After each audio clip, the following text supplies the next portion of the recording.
Go ahead. All right.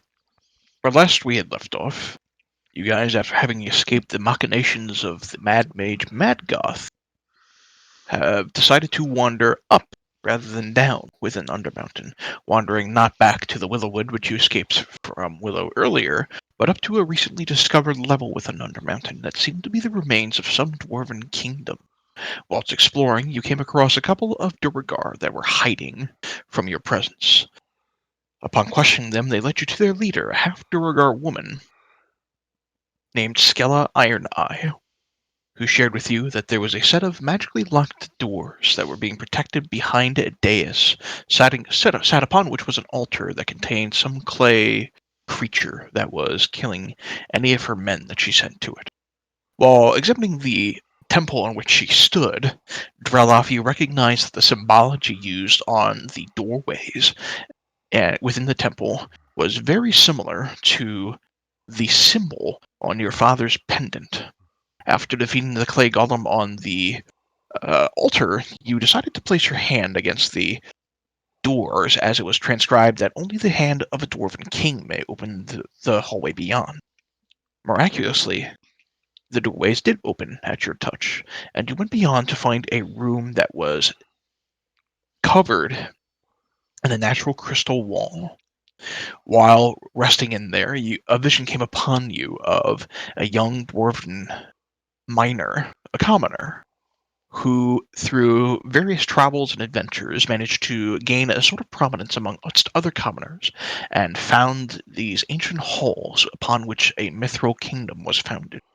He was dubbed king, given gifts by other dwarven kings and elves, and prospered for a time.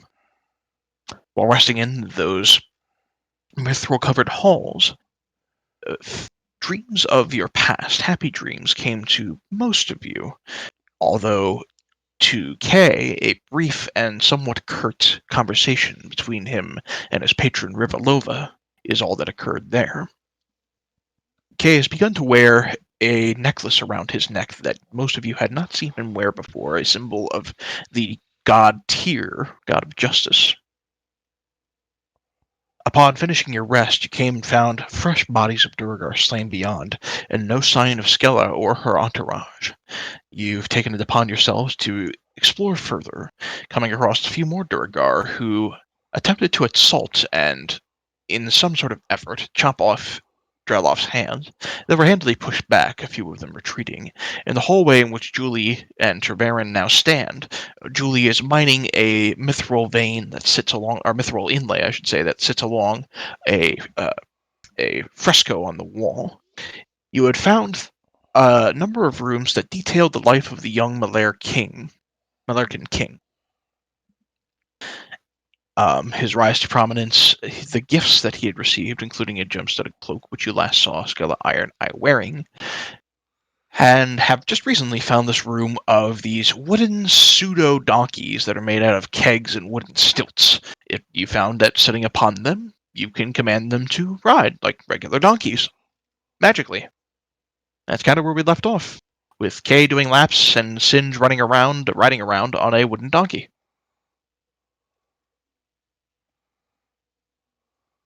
And where is Draloff's character token? Yeah, that's what I was going to say. I don't see.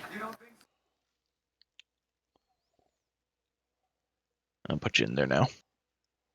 Yeah. He just ceased to exist. Apparently. I'm like, damn. The bass came back and got me.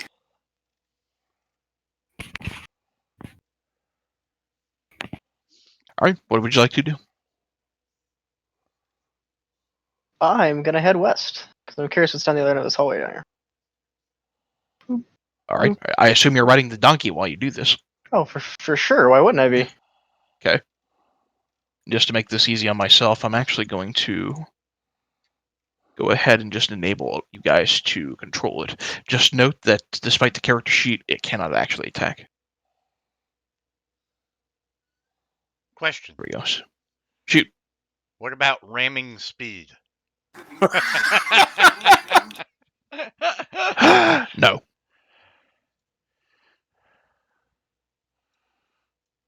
Sorry. I would argue that if I ran into anything with a donkey that fast, something's taking damage. Mainly me, but Alright, and I want to check what's down this hallway. Alrighty. I'm assuming he's done mining all the mithril. Oh, absolutely not. It's a 4-hour process. He's still in the middle of it. Oh, good lord.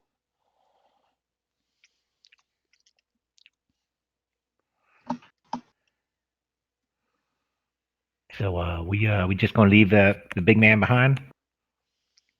Julie not just too keeps worried minding about the way, kind of waving it past.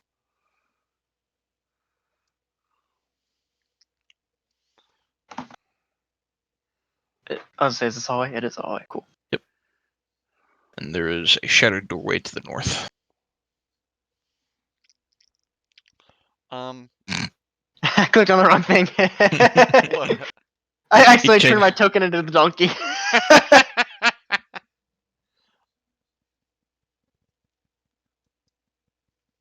Which way? I'd like to slow my donkey down to a trot and hop off of him, and I'm going to investigate the shattered area. I'm going to Okay. motion to the guys to follow me, I guess. I'm going to look for So traps, though, as I'm going. Okay, go ahead and make a reception check. Oh, wait. Jesus, did I just open the wrong thing? Not the porn. No, Go away, go away, go away! Quick, not on stream. yeah. Okay. Beyond the door, you can partially make out what appears to be a wardrobe. Actually, 3 wardrobes that have just been pulled over and smashed to bits on the floor. Near the wreckage, and as well as the wreckage of this door, you can see what appears to be somewhat large claw marks. Do I see anything that made the claw marks? No. How tall's the ceiling? It is a good question, you ask me. Let's say it's 20 feet. Well, Should just end the sentence with "It is." with with the oh god damn it. Hold on. How dark is it? Pitch black. Pitch black. Blah blah blah. I'm going to take out Anvil Wrath and speak Varikan. And Okay. hopefully The that should. Amblerath creates a dim, fiery glow that seems to burn from some sort of magical ember within the center of the head, creating sufficient light. Oh, that's cool. I'm gonna look up. Like I'm just gonna walking into the room for the first time. I'm just gonna look up and down and all over the place, just looking. Sure. You can see smashed wardrobes against the floor. You can see more claw marks against the hallway. Looks like it continues on to the north, and some sort of doorway off to your right. Check the doorway out to the right. It seems undamaged as compared to the rest of the damage in this room. Penguin. I'm gonna search around this room, all the smashed wardrobes. I was gonna say that. I just watch you like run across that room at breakneck speed. Just in the doorway, I just see you. Make a perception check. Getting some Riddlin.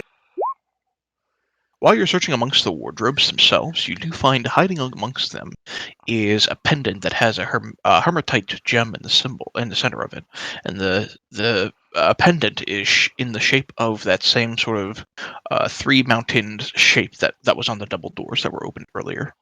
The pendant has, it's a hermitite pendant in the shape of a mountain, several mountains, inset with a blue eye agate. The pendant itself is worth about 25 gold.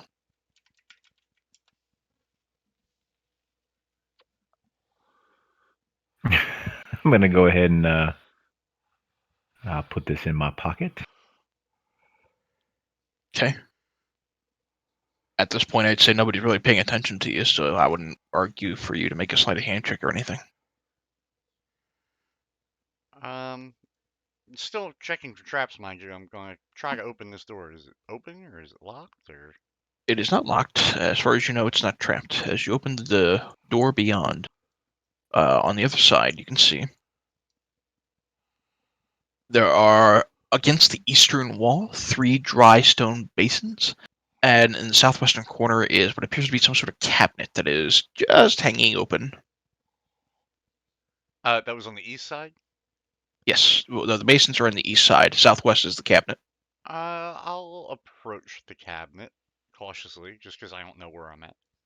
Go ahead. I got your back. Don't worry. In front of the cabinet, you can see what appears to be some crumbling bars of soap, a couple of old wooden brushes, and some really, really old, dirty washcloths. This looks like it was just a cleansing chamber. All right. But other than that, nothing special about this room. No. Okay. All right. Well, I will make my way back. Killy, real fast, is there a way to add Anvil Wrath onto my sheet? The easiest way to do it would be to add in essentially a +1. What is it? Make He still Warhammer. has it on my sheet for some reason. I mean, you can delete it from your sheet. Yeah, but you I'll gave do us that. a way to call it, and then You add a +1 Warhammer to your sheet and just rename it Anvil Wrath. okay. And then you can, if you want, you can copy paste the text from the magic item handout onto the text for the item in your player handbook, player sheet. Excuse me. Yeah. Shit, wrong button. I have to figure out how to do that.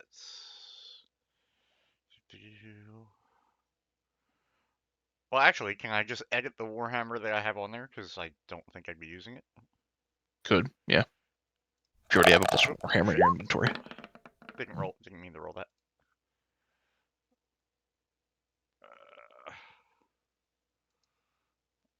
While he's doing that, what else are the rest of you doing?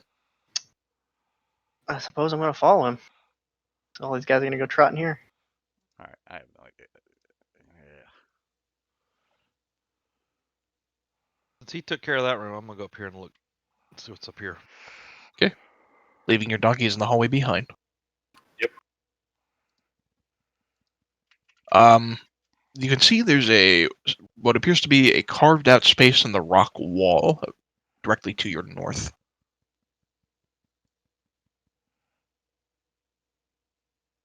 And the tunnel in this is about 8 feet high.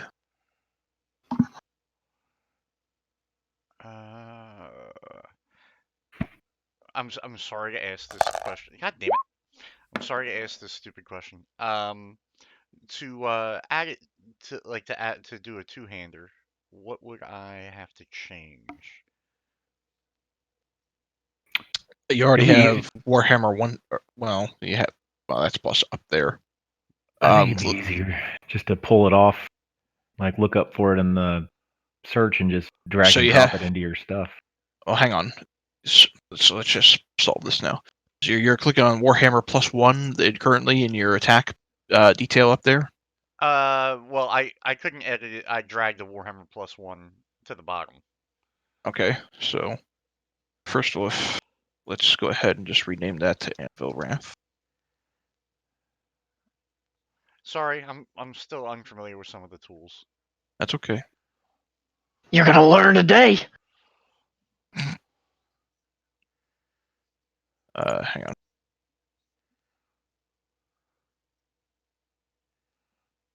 There. Then that way you have all the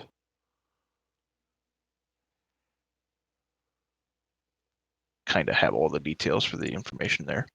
All right, and then as far as one-handed, two-hander, if you click for the damage, it'll automatically show that in there. Left side is okay, kind of like how Garing had it set up. Yeah. Okay. Nope. Right on. I just let you know what I'm using beforehand. I got you. Yep. All right, good enough.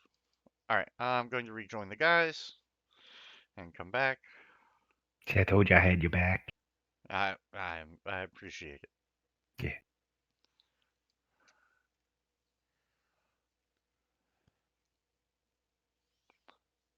I'll go with Treverin.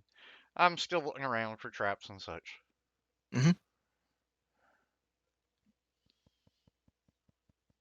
Daz rides through, continuing on the donkey.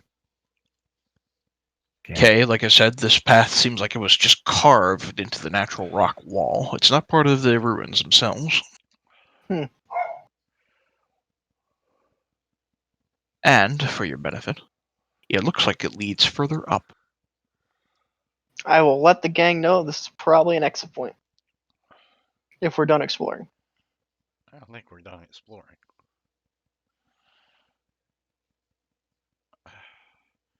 Is this hallway going overkill? Yep.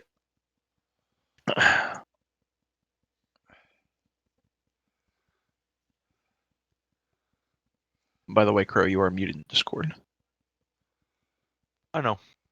I was trying to not to eat y'all's ears. Okay. I saw you were pinging. I just wanted to make sure you weren't trying to say something in the process. No. We still seeing claw marks over anything, or anything that looks like it, like walls that were kind of just fucked up, or Over in the anything? direction you guys are currently heading? No. Okay. Daz, you see some in the direction you're heading. Oh, I don't like that at all.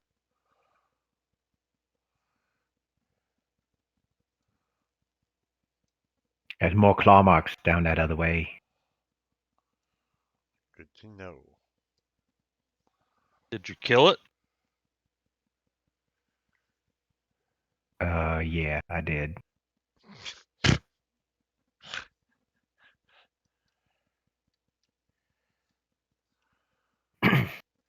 I'll take a look at this door. Is it locked? It does not appear locked. Looks like you could open it pretty easy. Yeah, what the heck? I'll open the door. Inside, you see what appears to be a reliquary. However, it lies in ruins. You can see amongst the wreckage. Amongst the wreckage, there is actually a Duragar lying dead amongst it.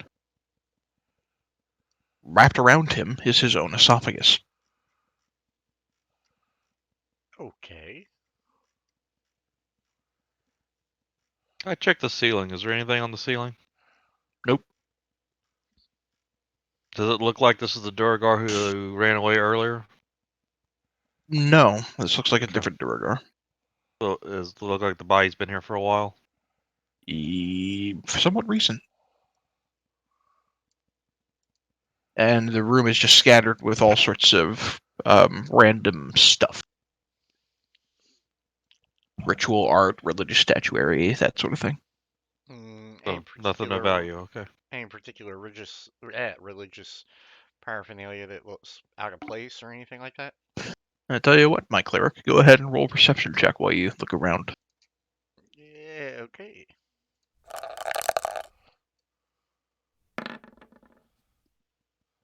So you actually, while you're peering around, you can make out there's actually, dwarven paraphernalia as far as religious symbolry isn't your forte, but you read about it, and looking around, even you can make out there's quite a few pieces of stuff in here, art values stuff, that might be worth something.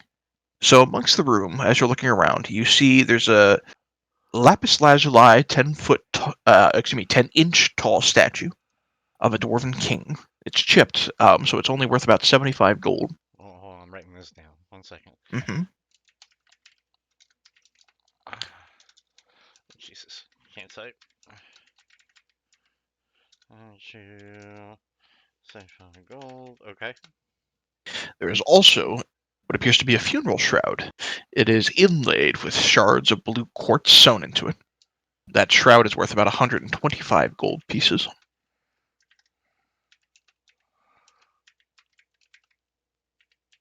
Without picking up the bag of holding and going back for Julie, I'm gonna casually, pick these up with the actual intent to find some dwarven religious people that might be interested in having it back.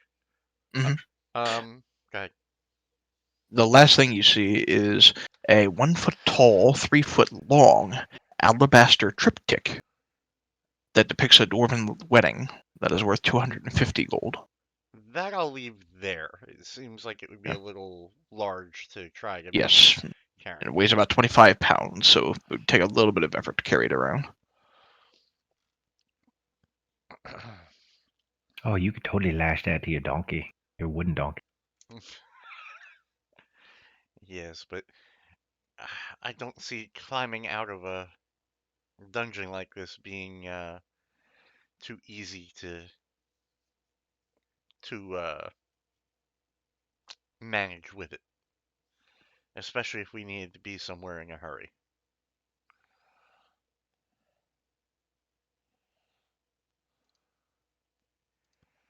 Um,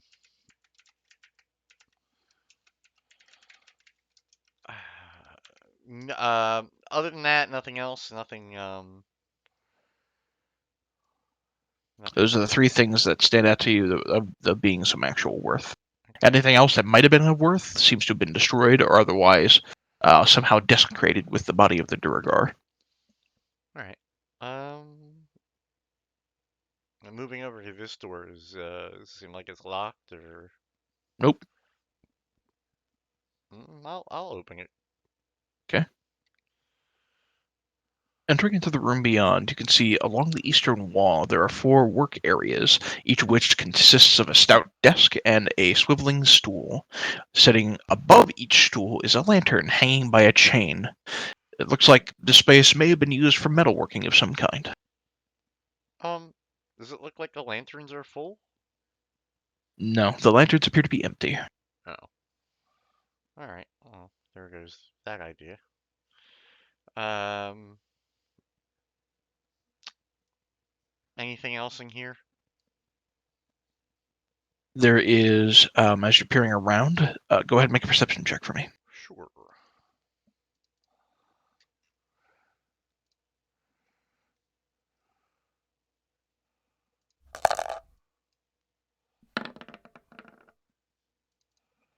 While you're searching around looking for anything of value, a couple of things.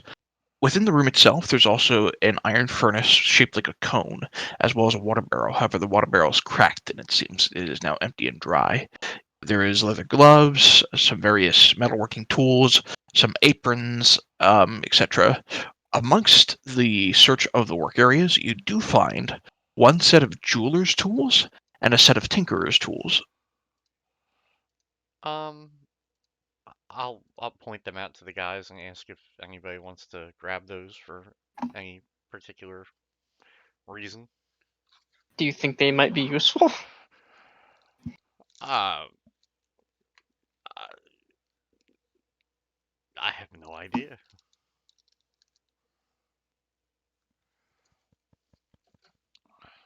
Not a clue. Look, tools of some sort. Yeah, All right. Well, one of them looks like jeweler's tools.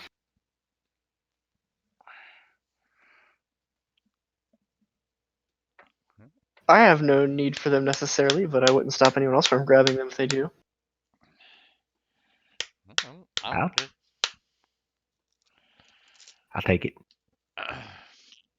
Um, with that, if there's nothing more of interest, I'll follow Travaring back north.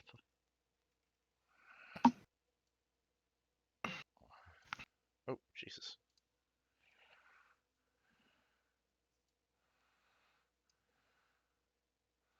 As you look to this hallway, the door to your left is actually slightly ajar. Is there any noise or anything coming from inside of it, or? Not that you hear. Okay. I'm going to open it. Beyond, you can see it looks like there were a number of things in here that have been ransacked. You do see sitting on the far wall opposite of you the same symbol on your father's neckpiece. Shit, guys, where'd you go?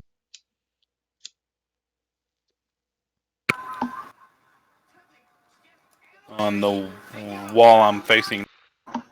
Yep, the one you're next to, its symbol is carved against the wall. And smashed along the floor, you can see what appears to be mostly priest stuff. Censers, candlesticks. I reach out and touch an emblem, thinking of my father and my grandfather. Okay. You feel a brief sense of comfort as you touch the symbol.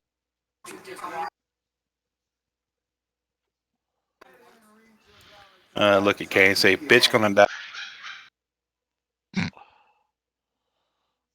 Um, pretty much everything in here is ransacked. It looks that way. All right. So I guess I'm not gonna look around too hard in here. Um, unless anybody has a reason to. All right, I'll head back out. Yeah, there is that area back there that's got all the claw marks. I say we check that out.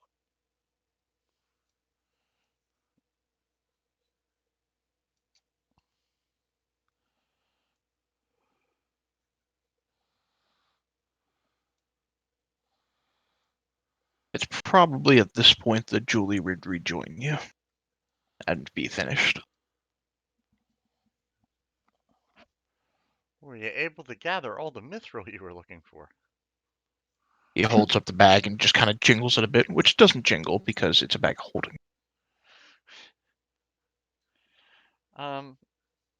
What with this hallway looking like with claw marks and stuff like that? Still looking for traps as we go. Make a perception check.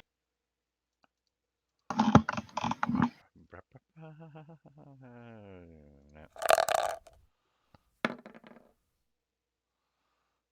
You don't sense any traps, but to the north you hear what sounds like something moving around.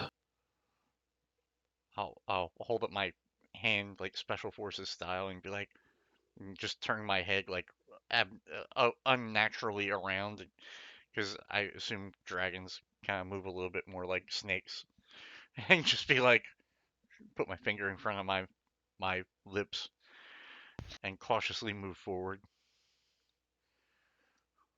I think it's cute how you think I'm going to throw a dragon at you. Huh? Wait, what? Nothing. No, I didn't think you were throwing a dragon at me. I meant that I'm All a right, wait. dragonborn. Oh, I see. Yeah, I imagine that they have a little bit more freedom with the neck movement than most other species. Sure.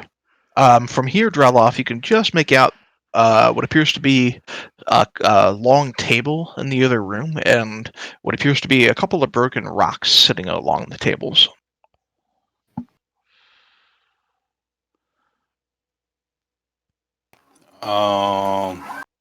Okay. Okay. As you enter into the room, you can see there are several tables, each containing these broken rocks. And fidgeting through the midst of them, you see the familiar form. Let's get him in the right position.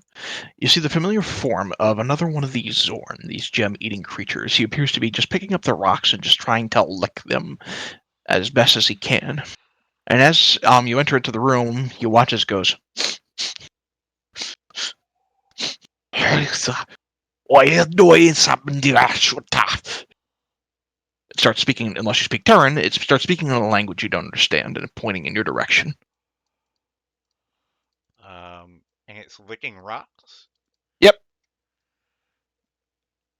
What do we know about Zorn? They eat precious gems.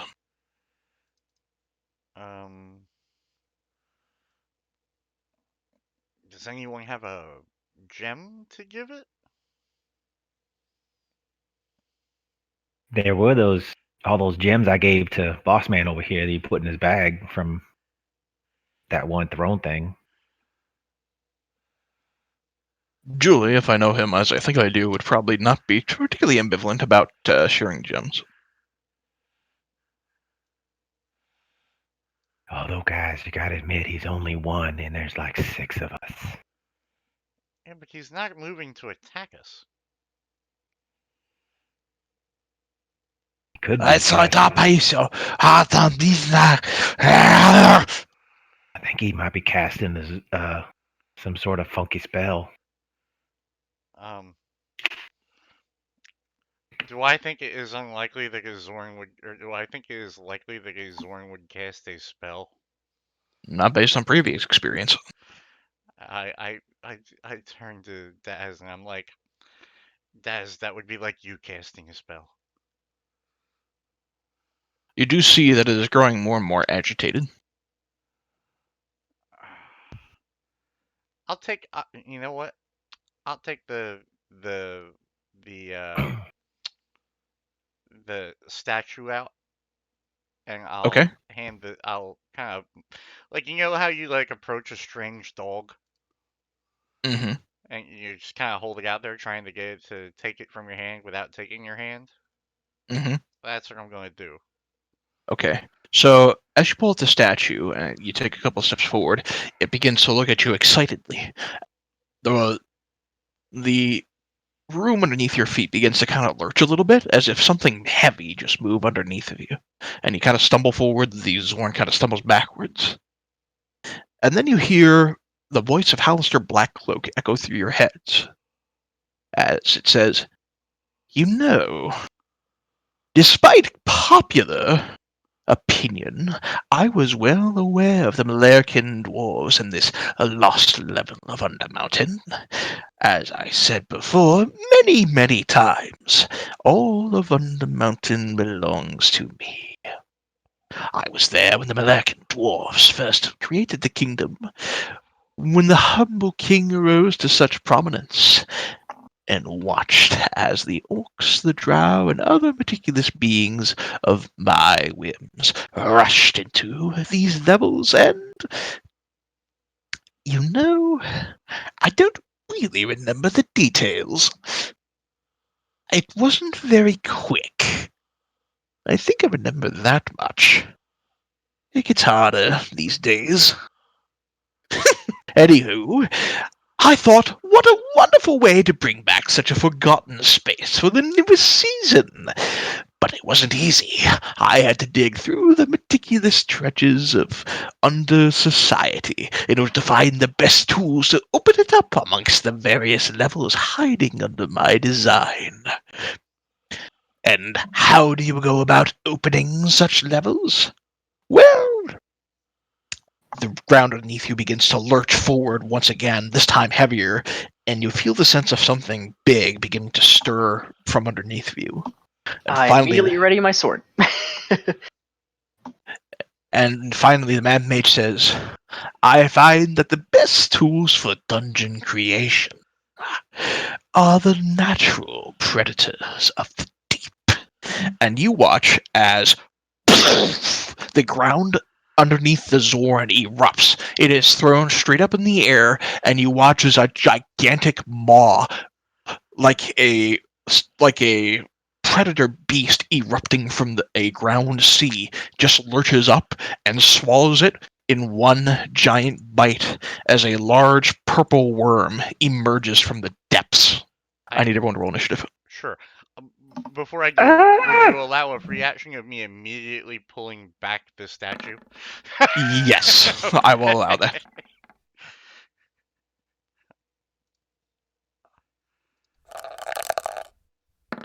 Oh wait, what the hell happened? Did I roll? Yeah, I rolled. Okay. That was weird. You just didn't click on yourself, so it didn't roll your. Yeah, okay. That's my bad. Sorry. No, you're good. I was like, you're not on the list. Yeah, I'm sorry. I'm a 12.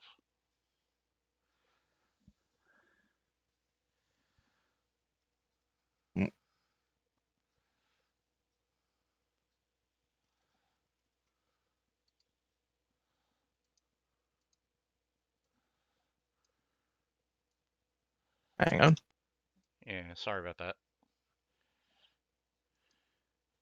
It's funny, I had just clicked off of myself. All right. So, we get around with Julie, who is going to charge the fuck forward and swing twice with his greatsword.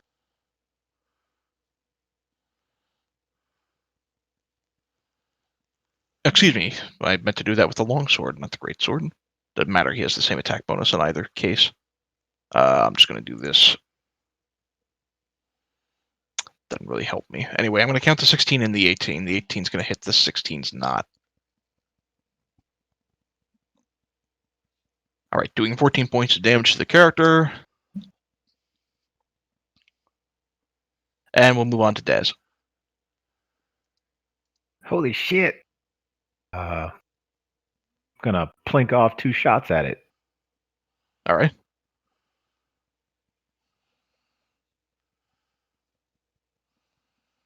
All right, hold on. Hmm. Hmm. I'm thinking about something. How do I add myself to the turn order? Nope, that's it. Okay. So the 20 and the 27 will both hit. Don't know why it's such a pain in the ass to get that music to start. All right, is that it for your turn? You said.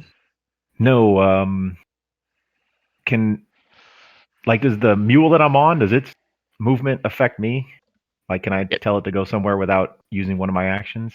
It would be your movement to. You can use a move without using your action. It would use your move action in order to move the donkey. All right. Then I'll move over to riding my donkey. I'm gonna ride All that right. donkey. I'm gonna ride that donkey. Treverin. You watch as this gigantic, massive worm erupts from the depths. Yeah, I'm gonna move to here and Oh, friendly targeting it. fire. Friendly fire, buddy. He's fine. And while I'm doing this, I am going to slap Daz in the face and cast this on the worm. You wish. All right. So one hand, you make the gesture for Mind Spike, beginning to cast on the worm. With the other one, as Daz is complaining, without looking over your shoulder, you just backhand him over the cheek. Yep. Like, shut up, bitch. And yes, he does. And then it's canon. And I'm half tempted to make him make a dexterity saving throw where he does a point of bludgeoning damage, but I'm just gonna say he smacks you across the face. Anyway, wisdom save. Crit fail. All right. You feel the spell successfully go through, and you're able to track this creature's movements. Gargantuan. Yep. You watch as this gigantic creature kind of roars in fury and gets ready to assault soon. And then I'm just going to use my movement back over here. Okay. Drelloff, you're up next. Alrighty. I'm gonna rage. Alrighty. Yeah, as soon as I find it. Reckless fury. Reckless attack and whack him twice with cauterizer. Alright, both attacks will hit. Oh, shit, Kelly. I did ask how to throw myself in the turn order, but nobody answered. Oh, I'm sorry. What was your initiative? 12. Alright, I'll have him roll his damage, and then we'll take your turn after Drelloff. So. Yeah, I'm sorry about that. Sorry, I didn't hear you. Alright. So you said you were recklessly attacking Drelloff? Yeah. Alright. So, charging in with all the fury that you can possibly muster, emboldened by the strength of your ancestors, you charge against this gigantic beast from below and do a couple of really, really nasty cuts into its abdomen. You watch bits of blackish blood and bits of green spittle, ichor, begin to kind of spittle out. This creature kind of turns in your direction and roars at you. I roar back at him. Okay, you're up next. Alrighty. Dragon Boy up next. I'm sorry. Yes, I forgot. Sorry. Singe is up next, and then we'll. Okay. Real fast. Does this creature look subterranean? Like, probably. Oh, hell yeah. Does it? Would I gather it's? Oh, stupid question. Would I be able to figure out if I think it could hear things? Make a nature check. Nature.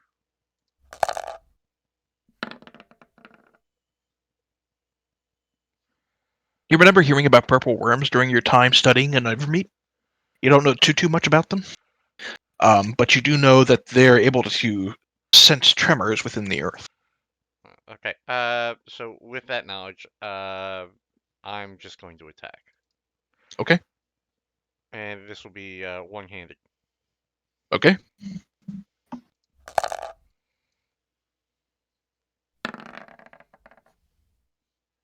All right. 25 does hit. You swing hard into a weak point in one of the spikes that makes up this creature's large body, and you manage to hit it hard enough that it chips it a bit. Okay. As a no, that's it. I think. Okay. All right. Okay, now you're up. Sorry, Kay. You're not sorry. Don't lie to me. I am going to attempt to use this on it. Okay. Needs to make a wisdom saving throw. Yes, he does. Another crit fail. It's okay. Alrighty, so he takes 19 points of psychic damage. Is now frightened for the duration, which is a minute. And at the beginning of every turn, I think it was, or is it the end? End of each of its target's turns, it takes an additional 4d10 if it fails a saving throw again. Alright. So,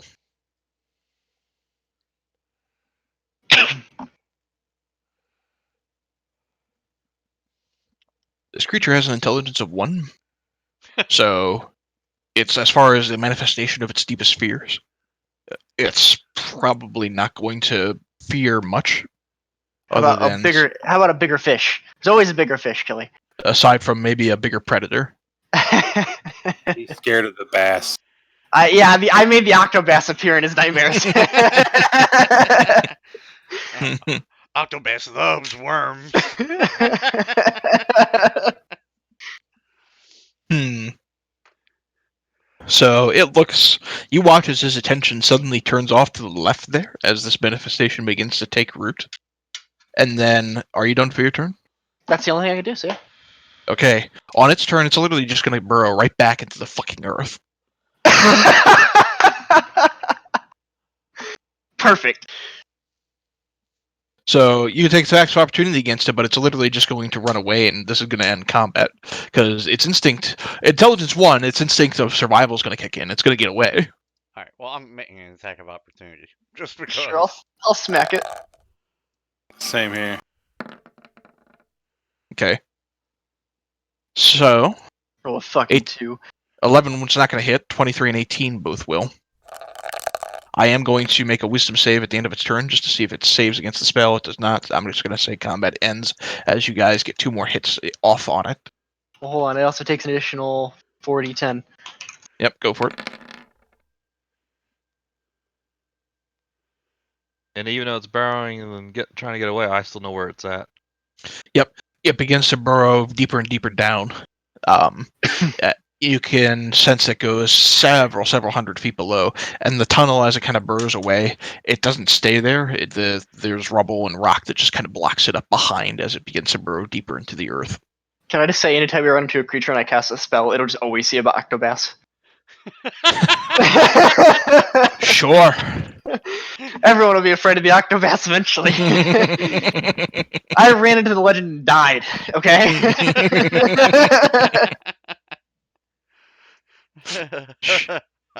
All right. So the formation of the legendary octobass forming in its mind. It's flight or flight instinct kicks in, and it opts for flight. It burrows back into the earth. You hear a slightly intrigued and slightly annoyed Hallister Blackfolk respond in your mind. Well, that wasn't very sporting of you, was it?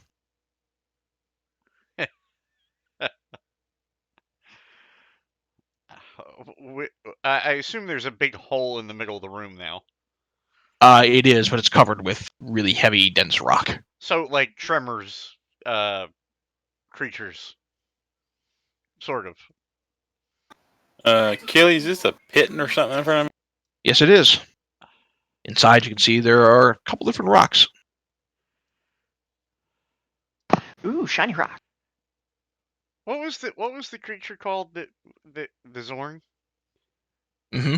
I say, being that it didn't cause us any harm and it just looked like it was hungry, I say a little prayer. Like, that creature didn't need to die. I'm gonna recommend we go around the pit. Is there anything? Is there any traps by the pit? The pit. Not there is the pit. Being very cautious, I'm just going to hold my hammer out in front of me, hmm and can I see like a bottom or what do you call it? The bottom is based on the light from what that would give you. You're not going to be able to see the bottom. That's fine. That's all I need to know. I'll go turn around with my other compatriots and walk the way that they're going. I wanted to see if I could see the bottom. The answer is no. Okay. You can see there are more claw marks in this direction, and the doorway in front of K has been torn asunder. The door in front of me locked. It is not, Um, and it opens easily. Drayloff, Drayloff, Yes. you're a barbarian, and you spend a lot of time you spent a lot of time in dwarven strongholds. Do these marks look familiar to you? I guess I need to make a what check. Nature.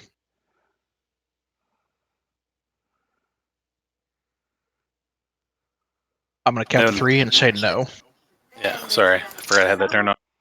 Okay. You as a wanderer, you as part of a barbarian tribe, you didn't spend that much time underground, although you did make a home in a mountain. You stay more to the hillsides and outdoors. You didn't stay deep down in the mountain like some mountain dwarves. I'm going to follow K.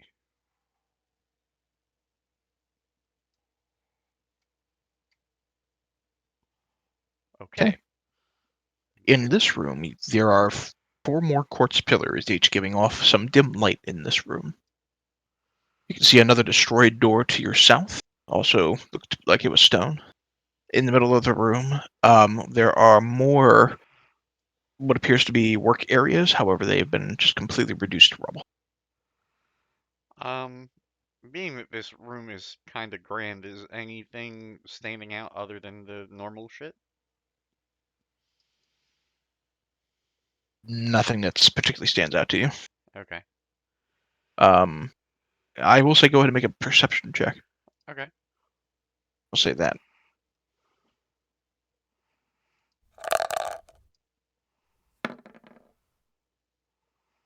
You do find hiding amongst the rubble another set of jeweler's tools. I'll call Daz along. Yep, he just texted that he was on the phone, so. Yeah. And if you want to take him, um, he can certainly do that and mark it down.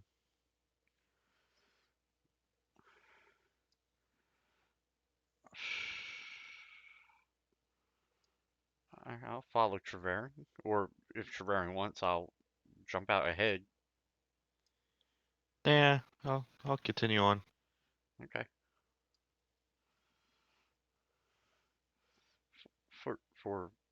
For your safety and ours. Always looking for traps, Gilly. Always looking for traps. Okay. God, he should just picking up the danger sense feat. So, in this room, you can see actually carved into this odd hallway here is a fresco that depicts dwarves tossing different gems into the mouth of a giant sword. Be right back. I get a little sad over the fact of what I tried to do a little while ago, and the fact that it doesn't look if it's a fresco of that, it doesn't seem like these creatures are always hostile. I feel a little bad. He was too young. Well, he was.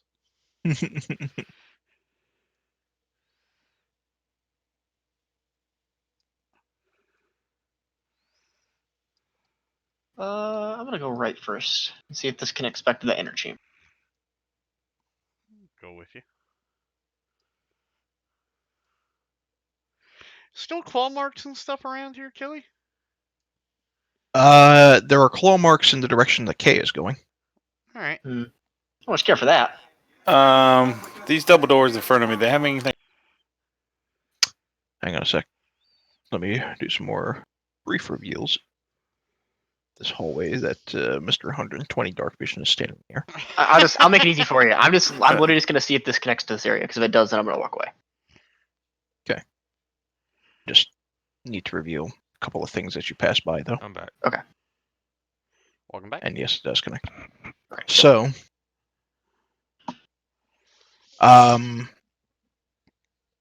those double doors do not depict anything in particular, though. No. Do I hear anything behind them? Nope.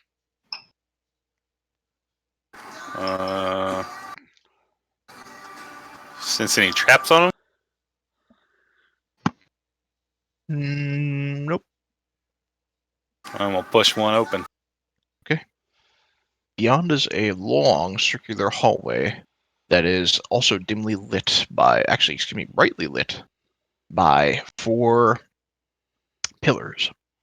You can see another set of double doors in the far north that are blocked off by 2 humanoid plate figures who are wielding battle axes that are crossed in front of the set of double doors.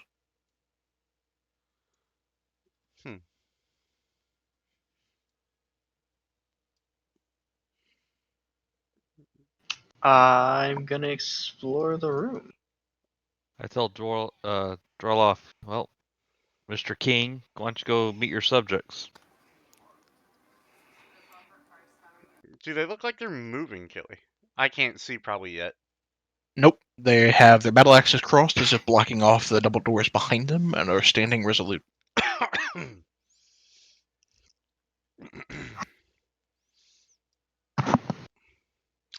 um, do these doors open as well? They do, and you can see your donkeys on the other side.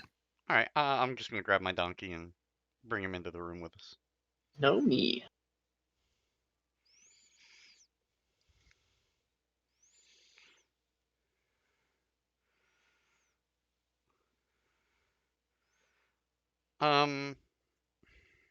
Killy, in this room, obviously, it's a circular room with 4 big pillars. Um, is there anything? Is there anything else here? Pictures on the wall? Anything that might kind of give us a clue to what this room is or where those doors might lead? The chamber has a 30-foot high dome ceiling. You see these 2 creatures guarding the double doors beyond. There are these 4 pillars that brightly light up the room. There is nothing else about this room that really stands out to suggest what lies beyond those double doors. What those 2 creatures do, what the situation is, nothing. So it's like the only only thing in here that doesn't have like frescoes all over the place. It's neatly decorated, but there's nothing that stands out amongst it. Dreloff, you want to see if those things will let you pass?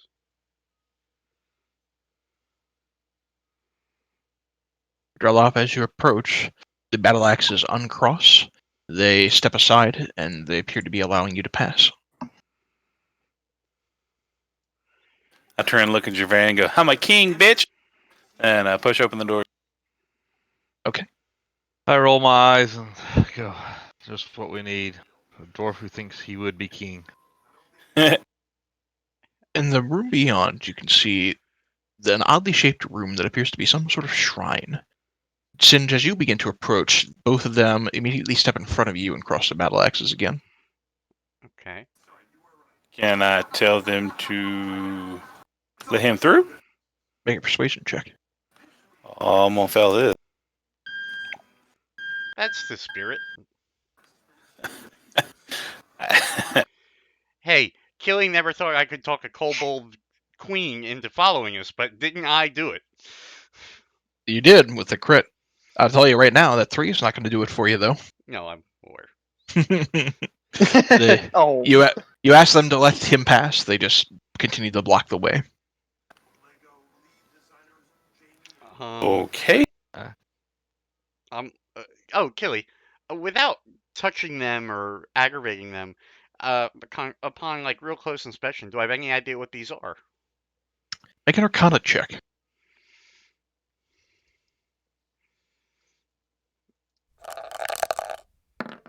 Nope. Nope. They're magically animated constructs of some kind, but the nature behind it that you don't know. Well, as Drelof's ahead of me, I'm going to say, well, go check it out and tell me what you see. Okie dokie. So inside, in this strange chamber, you can see there are 4 statues that each depict different individuals, and you can make a religion check to see if you can identify them. Why he goes in there and goes, some king can't even order the guards to stand aside. So you know the dwarven deities, but being from a barbarian clan and not especially well studied, you don't recognize the deities themselves. You do see, lying in front of this one, is what appears to be a tiny tapered cylinder of brass that has been worked. It has been warped or worked. Worked. A tiny tapered worked brass cylinder. Are you relaying any of this to us? I'll step back to the door and tell Dragon Boy everything I see. Okay, he kind of tells you from behind the other two who will still won't let you pass. Right. I'm still not trying to get through. If you tell me about the thing of brass, I'm going to say, do you think that might be the mouth of the tuba from what we ran into from before? Could be. Perhaps pick it up. We'll pick up the brass piece. Okay. Is there anything else in here of value or noticeable? Nothing that stands out to you aside from that. Nah, I'm gonna walk back out. Hey, Killy. If he describes the dwarven deities, even though I'm not a master of what you call it, can I help him identify them? Make a religion check with disadvantage. Yeah, because he'd probably be like, "This is a big dwarf." Right. Gotcha. Well, because you can't make out the details, No, I know. and he doesn't know what they represent, so. Nope. No. Okay. You'd have to get a better look at him. All right. Fair enough.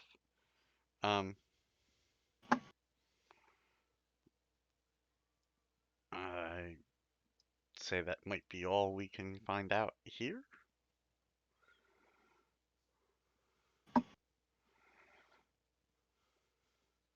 Do they let Dreyloff back out? Yes, they let Drelloff back out. And hand singe the brass piece. I'll just tuck it away in a pocket for if we head back to, I don't even remember what fucking room that was. I want to say it was the southeast. Yep. Okay. It's back in the music room over here. Gotcha. So if we make our way back over there. Sure. I will mount the donkey and go, let's ride. Yeah, I'm not going to ride at a quick speed, by the way. I'm going to, you know. Are you basically just gonna double check the tuba real quick and then make your way back here? You guys are making your way back over in that direction, period, or? Do you guys want to do that? Head to the tuba? Yeah, I'm down. All right. On me. So it would be. I'm just gonna drag you down there if that's what you're Yeah, doing. that's fine. That's fine. Oh, I took someone's donkey. I hijacked the donkey. Hang on. No! Donkey thief! I've arrived. Okay. So, Singe, Mm-hmm. your instinct was right. It is indeed the mouthpiece to the tuba. I attach it to the tuba. Okay. It fits perfectly. Um, I'm gonna try and play it.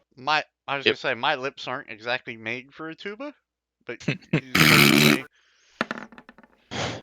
The tuba, with the mouthpiece in place, produces a unique, low, uh, deep, distinctive sound. It's somewhat melancholy in its tuning, but the sound is crystal clear, and it is of a very fine make. I previously said that without the mouthpiece, it was only worth about 30 gold. With the mouthpiece in play, and the tuba at its full restoration is worth about 3,000 gold. I immediately say to Julie, if you would like to take this with us, He you're is more already than welcome to attempting. carry it. He is already attempting to wrap the bag of holding around it.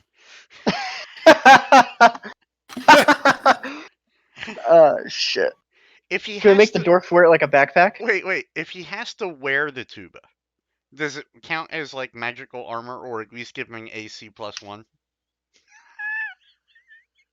Maybe if his back is turned to the enemy, it loses its value if it gets hit, though. I I say leave we that wait, up to pack it up on the. Julie. I say we pack it up Also- on the dwarf and find a way out. It's also 30 pounds.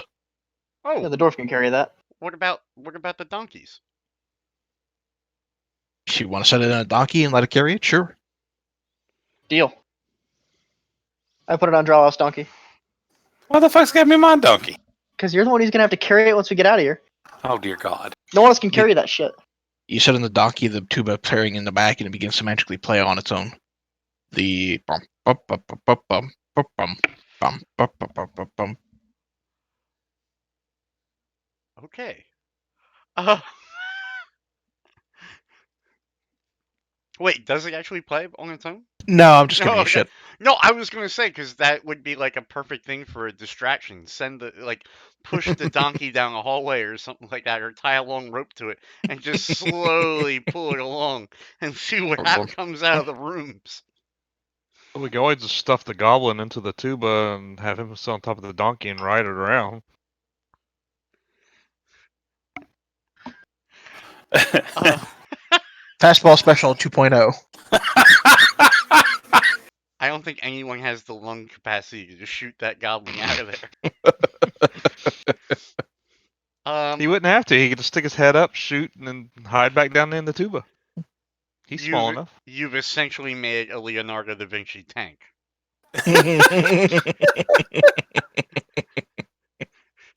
Shoot, clank, shoot, clank.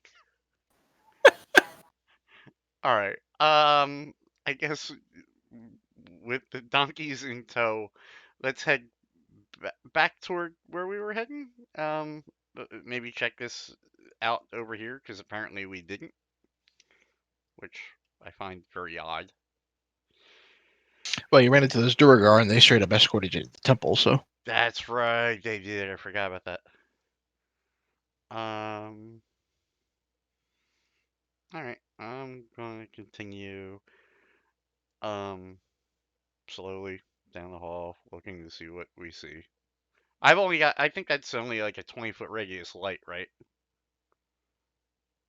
Something like that. But as you make your way further down, you are startled because swirling all on their own in the middle of the room is a dwarven skull and 12 bones. Underneath the bones were these, on the floor where these bones are swirling, underneath those bones, there is a stone coffer which has been shattered. On the western wall is an empty niche. Okay. So, middle of the room, dwarven skull, bunch of bones swirling around. Mm-hmm. Western wall. You said western, right? There is a niche in the western wall, yes. And it looks like something went there that is now shattered that might have contained the dwarven bones? So, in the western wall, it looks like the coffer that is now sitting in the center of the room that has been shattered may have once sat there. Okay. I approach with caution.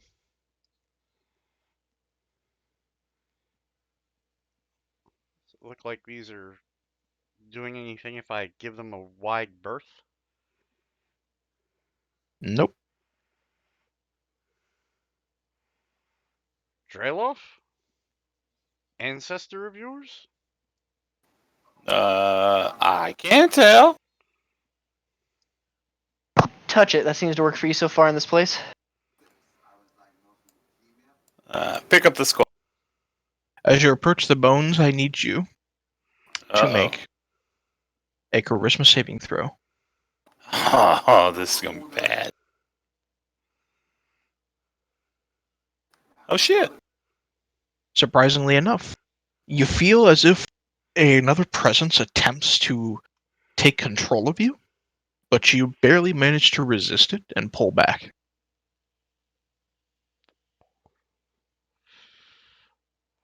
Do I see him quickly withdrawing? Mm-hmm. I assume that's not a good thing. Mm.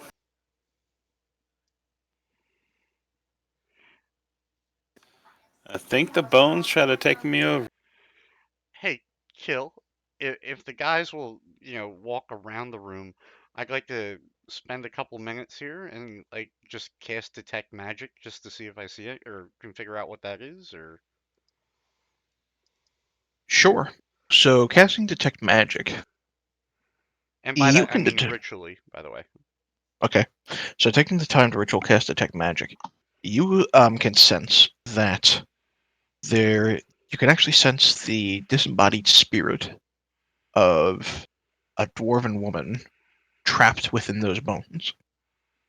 Just sharing a bit more than probably what this magic entails, but based on what you've seen, based on what the magic will tell you, you can kind of gauge that if somebody gets too close to the bones, then this spirit will try to take them over, will try to possess them.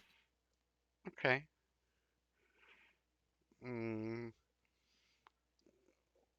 is there maybe with an arcana or something along those lines? Is there any way that I could think of to setting those bones to rest? Based on what you discern from the spell, if you cast a spell magic on the bones, it would cause the skeletal remains to clatter to the floor.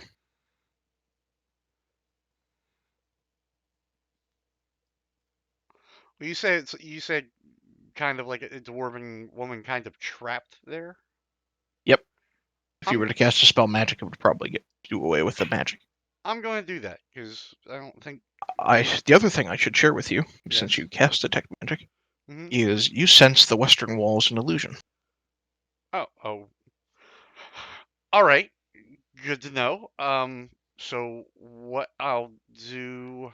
How do they work dispel now? Is it area or is it on a particular thing?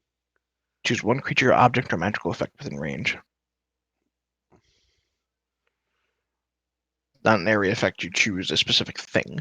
All right. So Well, based on your detect magic, you detect an illusory wall, illusion magic to your west on the western wall, and then you detect this necromantic magic on the bones.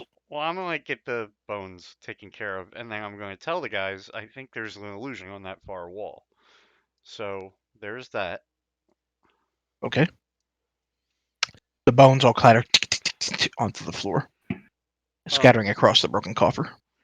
Respectfully, I'm gonna pick up the skull and just move it off to the side. Put it up Okay. I'm there. back. So sorry about that. No problem. All right. So after dispelling the magic, the bones scattering to the floor, you pick up the skull and just move it off to the side. I'm gonna approach here and just touch the wall. Like, does my hand go through it, or? It goes right through.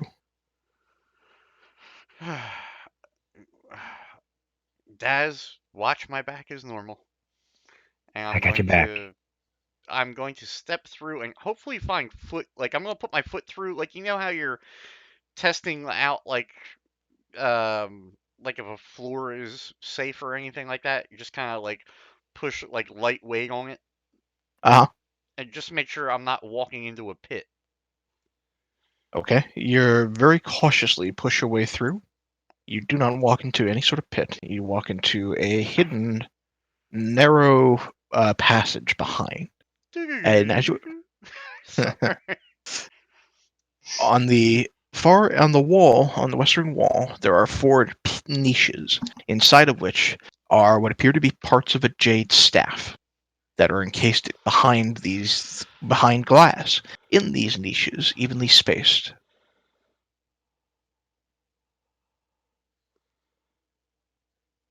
I just for sight giggles, I'm gonna like leave my entire body there and like poke my head back through the illusion and be like, Treverin, you may want to come take a look at this. What's in there, big man? I go to exactly where he was and pass through there. Okay. All right, what's up? I'm going to point out the different pieces of a jade staff. You see these 4 niches of this staff, this jade staff behind these glass-covered niches. Is the glass niches like, do they have like a door on it I can open? It looks like you'd have to shatter the glass. Oh, those look like jade.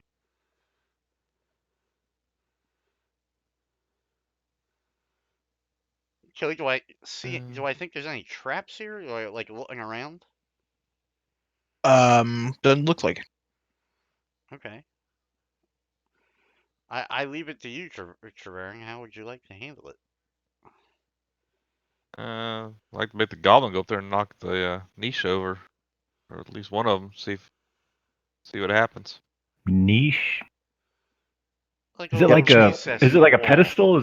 Yeah, it's like a hole in the wall with glass over it, right? Yep, pretty much. Oh, okay. I think Big Man's Warhammer is probably better for breaking glass. All I got's a sword. I thought you could shoot a butthole on a fly. That is, I You can, tell me but you can't put an arrow through a piece of glass and shatter it? I can shoot a fly's What butthole. I mean, haven't you seen what use our have you flies? been? Our flies are really big. Goblin flies are really big, so easy to hit that butthole. Jeez. He can hit the fly's butthole. It's the size of a barn. Otherwise,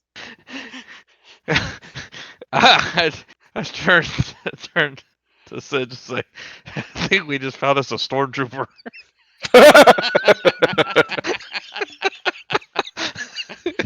uh, uh, Singe, no, jade Whatever. ah, can I'll be shoot worth one something, so while he's don't giggling. really I'll have a way to shoot one. repair a staff. Yeah, so I don't know if this is like one staff, if this is 4 staffs, if Kelly, I'll approach one and see. You said there's no way to remove them, or Um, the only way would be to break them. if you break the glass that's covering the niches and then reach in, you can grab it. While they're deciding, I go ahead and just crossbow to the shoulder and shoot one of the glass windows. Okay, make an attack roll. Oops, sorry, that's my short sword. There you go. Okay. The arrow manages to pierce a hole into the glass, but the glass itself doesn't shatter. I look at Singe. Yep, There you the go, long stormtrooper. ears. Totally hit that glass. I'll t- Like I I'll said, hammer's better. I'll take my hammer and I will smack the one closest to me. Okay. In the interest of time, with the hammer, you're able to easily. The glass isn't particularly well kept, and the glass is shattered. You're able to easily reach through and grab the piece. I'll do that for the remaining ones, and I'll hand the 4 pieces to Treverin. I don't Okay. know if it's merely decorative. I mean, I suppose I could take another couple minutes and cast Detect Magic on it and see if it's magical. If you take the time to do that, they do not radiate magic. While you're looking at the pieces, it looks like you'd have to magically restore them, probably through a mending cantrip, in order to get them to mesh together. Does it look like we have enough pieces for a complete staff? I mean, do all of them fit together? And So Singe and Treverin, while you're actually working with it and mending the pieces together, it actually looks like there's a 5th piece to it that's missing, the middle piece. So we have 4 pieces of a staff. Well, I'll I'll hand. hold on to them. I'll hand the. Well, you don't have to hold on to them. You hold on to it. Oh no, there's two pieces. If the middle piece is missing, we were only able to put two 4. pieces on top, 2 pieces on bottom. Yep. Yeah. So I'll take the 2 pieces and just put them in my backpack for now. Okay. Okay. And we'll keep an eye out for the remainder of that staff. Wow, mending actually worked for something. All right. Holy shit. Okay. First time for everything. All right. With that, I'll poke my head back through, and I guess continue southerly. Okay.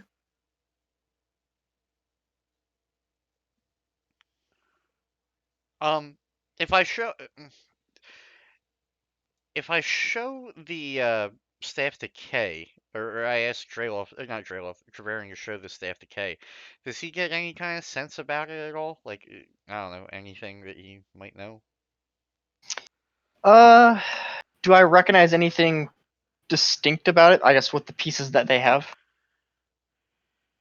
It's going to be a high DC, but you can make an Arcana check. You got a better chance than I do. How's that do anything for you? The design of the staff reminds you of Wanti culture. Oh, okay. Do I know Yeah. anything about Wanti for my character's sake? You know that they are people who have devoted themselves to a snake god. It's a bit odd that such a staff would be hiding behind an illusory wall in a dwarven kingdom. And then, I guess, which piece is missing of the staff? The head or the bottom? The middle. The middle of it, so you just can't make the entire thing? Hmm. Okay.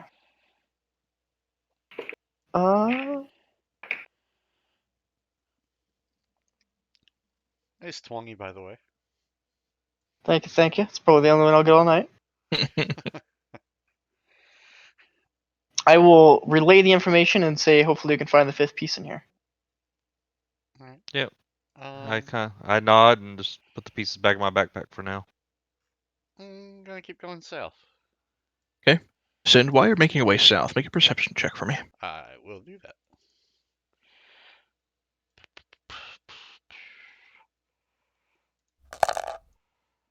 Oh, I didn't mean to do that. Oh, that's Okay. okay. We'll count to 17. So, as you get to the south, Mr. I'm keeping an eye out for all the traps. You do, in fact, sense that there is a trap right in front of you. Some sort of pit. Do we have a donkey that's not carrying anything? The donkeys only move when there's somebody on them. Yeah, but I can push it. My donkey's the only one carrying anything. I like my donkey. I like my donkey too. I mean, if it can, well, I will gladly give up my donkey. The pit is a trap floor, right?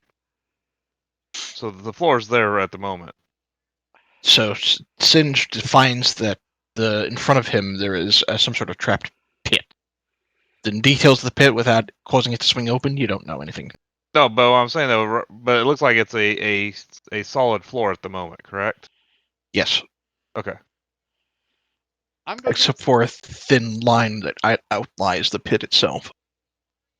as much And as I. Oh, go ahead. are the go ahead. No, go for it. Sorry. I was gonna say, are the stones we're walking on, are they stone or is there dirt? Is there Stone. So can I use mold earth to hold them in place? Link mold earth again? Gladly.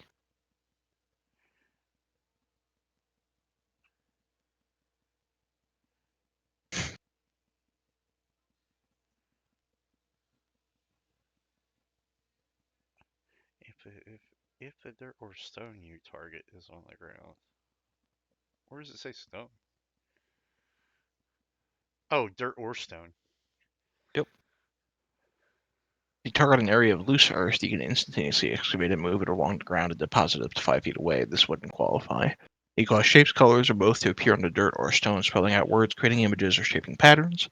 If the dirt or stone you target is on the ground, you can cause it to become difficult terrain. Alternatively, you can cause the ground to become normal terrain if it is already difficult terrain. Oh, that's cool. It's not loose earth, so you can't, no. Okay. With that said, I have Kamikaze Donkey, and I'm just going to kind of shoulder him ahead of me. Okay. Does it appear? So, Go ahead. giving one last salute to your wooden donkey, you will recall that the donkey does not move unless you are essentially riding upon it and giving it direction. Right. So you get off of it at the last minute as it kind of steps onto the trap and watch as it swings open. As it falls below, you can see that lining the bottom of the pit, which is 30 feet deep, is a bunch of spikes. I was waiting for you to say like a bunch of other donkeys.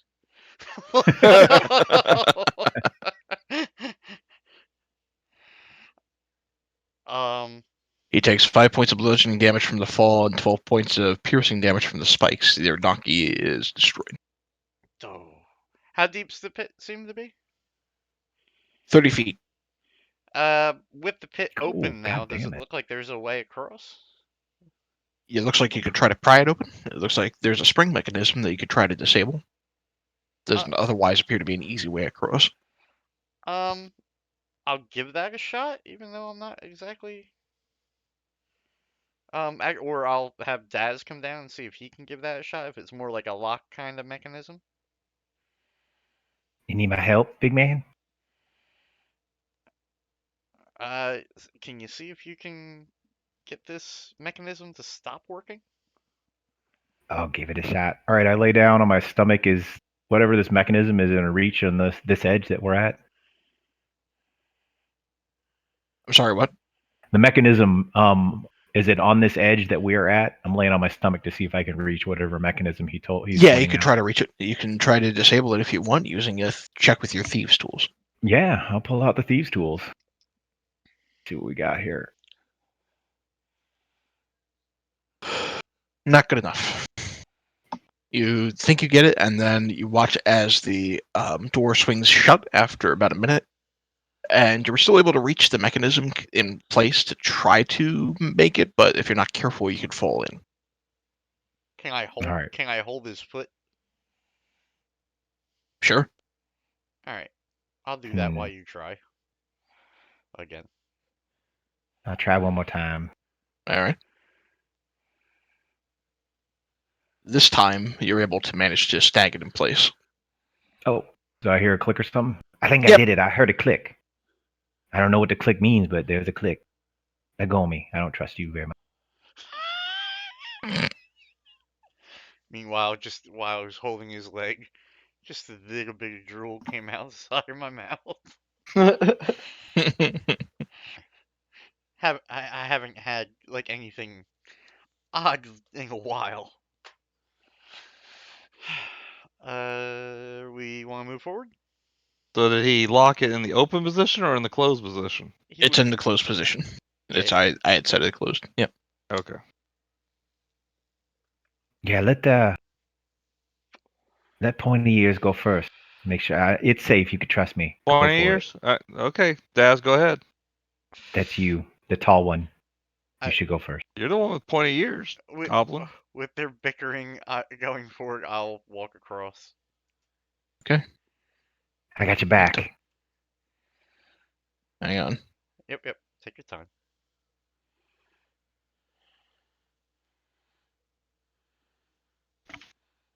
Oh. That's a big room. Yes, it is. So, inside, the room in here has a 30-foot tall ceiling, and on the west, south, and east are 10-foot high tunnels. On the northern end, there are 4 alcoves, each of which hold identical-looking statues that bear the likeness of a 10-foot tall dwarven king that has a stern visage.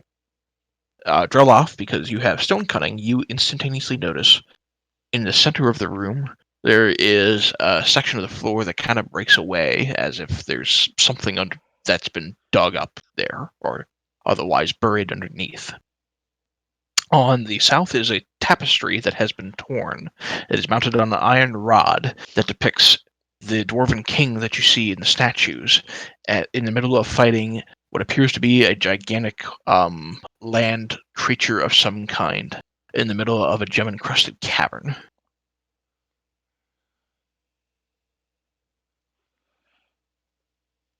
Um, do do we all see this thing? This picture? Yes, the tapestry. You say I assume this is the tapestry here. Yes. Um, you said some gigantic land creature? Mhm. Any idea what the fuck it is? It is not the same gigantic land creature you fought before. This thing seems smaller. Oh, you mean the worm? Yeah, it's not the Oh, giant. It's not the purple worm. okay, so it's But something. you Gotcha. can make a nature check to see if you can identify what it is. I will gladly try. It's not likely to happen, but I will try. It is a bullet, a land shark. Okay then. Um, Bullet, I think is actually how it's pronounced. Whatever. gotcha. Have we Um, seen this before? Anything like Bullet. this? No, it's bullet. Have you seen anything like the creature on the tapestry? Yeah. Daz, you might have. No, I mean in the dungeon, because there's been all kinds of tapestries and wall paintings and other crap up in here. This is the first time you've seen a tapestry that depicts that particular creature. Oh, okay. um, you say these are basically of a dwarven king with a stern visage. Hmm. I, I'll say, does this look to Drayloff? Does this look familiar to you? Like, or actually, does the king look anything like Drayloff? I mean, other than the fact that he's a dwarf. There might be some subtle similarities, but the likeness is not exact. I say, Drayloff, this might have been a relative of yours, knowing how this has been going so far. Drelloff, the king that's depicted, is the same one you've seen in your vision. That's what I was about to ask you. It's the same visage of the same king that's been depicted across pretty much the entirety of this level. Um, anything other than the very obvious? Anything else about this room that looks odd, familiar, or anything? Aside from the breakaway stone and tiles in the center of the room, no. Uh, do, does it look? Does that breakaway stone and tile? Does it look like it was? Does it look like it was dug there by a person, like with a shovel, or does it look like a creature like the thing we fought? It looks like it could have been most likely dug away by a shovel, but it's hard to say. Um,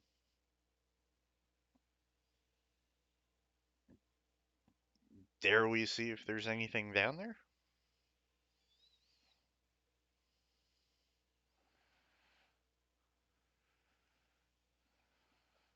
It's up to you.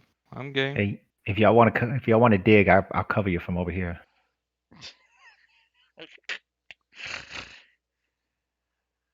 Uh, Killy, just getting down on my hands and knees. Does it look like it'd be even worthwhile digging here? Hard to say.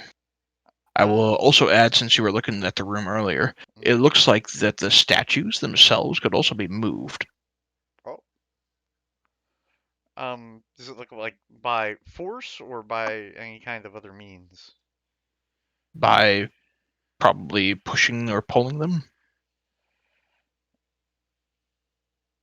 Um, I'll I'll try going back to this one and pulling it. Okay. The alcove behind it is empty, but the statue you can move around with a little bit of effort. Um, so nothing behind that statue. I'm just gonna move it out to say like here. And Okay. I want to try that on the other ones, see if there's anything behind there or underneath of them or anything like that. Any suggestions from the rest of you would be Well, awesome. so my thought is, do the statues seem like they, like you said, they move? Do they only move one direction? Like, do they only pull outwards? Are they already pushed all the way back? They, I mean, they can move in any direction you would choose to move them. So They're they're not not on a like track. they're not They're the not. track, and they're not like snug in that alcove either. Nope. Okay. Are the statues all facing outward? I mean, do the faces? They're all. There is one facing to the north, one facing to the south, one facing to the east, and one facing to the west. Okay. All right. So I'm sorry, I take that back. Oh. There are two facing to the north. There's one facing Two- to the east and one facing to the west. My bad. two facing north, one facing west, one facing east. That takes the idea I had away, but I guess we could always turn one. Which one of these is facing? Which one of these two is facing north? The two in the middle are facing north, away These from two you. are. Yep. Humor me for a second, Singe. Put the other one, the statue, back in the alcove for a second. All right. And I'll go to this one first and turn it to where, does it allow me to turn it somewhat easily to face south? Somewhat easily, yes. Okay. Anything happen when we got this one facing south? Nope. Alright, I'll turn this one back to north, and then Okay. you said this was the other one facing north? I'll turn this one facing south. Okay. That do anything? Nothing. Nope. Yeah. Okay, well, that was my idea. Kelly, I'm All gonna right. walk around and turn them all facing south. Okay. So, after turning them all to where they're facing south, there is a brief flash amongst all of them, and you watch as they begin to kind of melt away into mud. And then you watch as the four exits to the room are blocked off by the statues as the mud reforms in those areas. When that happens, in the center of the room, where this torn earth is, you watch as erupting out of it with a green necrotic glow in its eyes is the bullet in the tapestry as it moves forward to attack. Roll initiative. Oh, joy. Um, should I say sorry now, guys? If there's ever something you have to move, don't move it. Damn, Singe, you ready to kill some shit? Oh,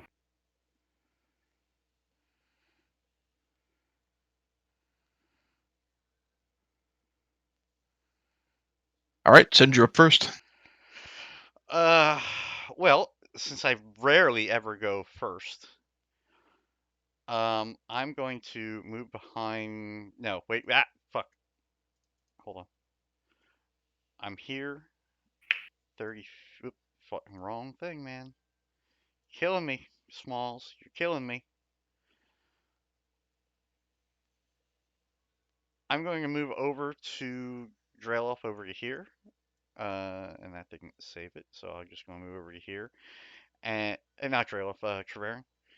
And I am going to cast Spirit Guardians. Alrighty.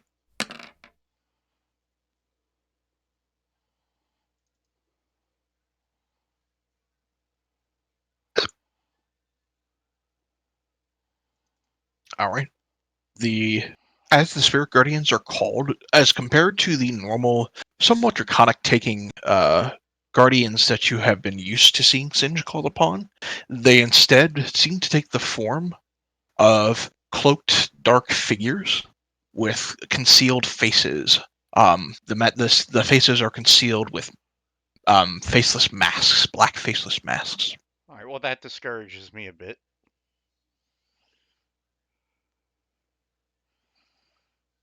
All right, that it for your I turn. lean over and ask Singe, did you just summon a bunch of Ks? I'll lean back and it does appear that way. Kay, not you see this face happen. Me still riding my donkey. I'm gonna charge forth with a lance in hand. Ba-da-dum. Oh, I put it underneath me. Oh, okay. Even better. Mounted combat. And Mounted combat. I'm gonna charge it and give it a thwack. Alright. Charging the beast, lance in hand, you manage to pierce through its tattered skin. And then I'm gonna come back for a second. You make a circle. Alrighty.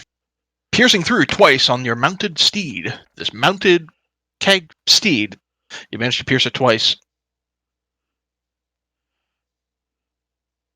What's Did the, All right, damage and on then the second roll. what's the reach on a lance?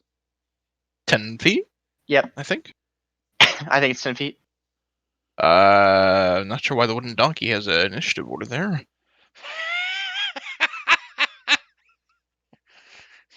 Who are you I'm seeing gonna an initiative order suspect for? that was Droloff's initiative, since I don't see him in the list.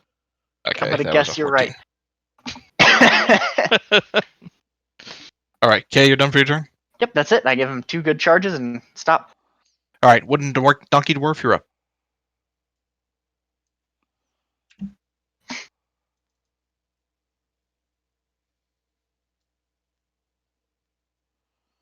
Alright, I'm having a mouse issue here. Oh, there we go. I'm gonna hit him. I'm gonna reckless attack him. Not raged. I don't Twice with think Carter. you can reckless without being raged. Really? Mm-hmm. Oh, I guess I'll be raged then. I didn't know that. No, Well, maybe not. I yeah, take it I back. didn't think so. reckless attack doesn't need you to be raged. Okay, well, never mind then. Both of those attacks will land.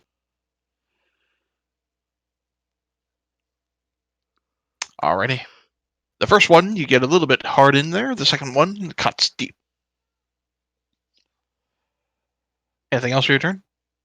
No, that's it. Alright, Julie's going to come in there to your lion hand and just give it 2 thwacks.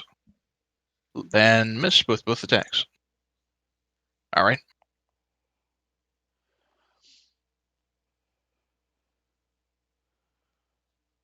So,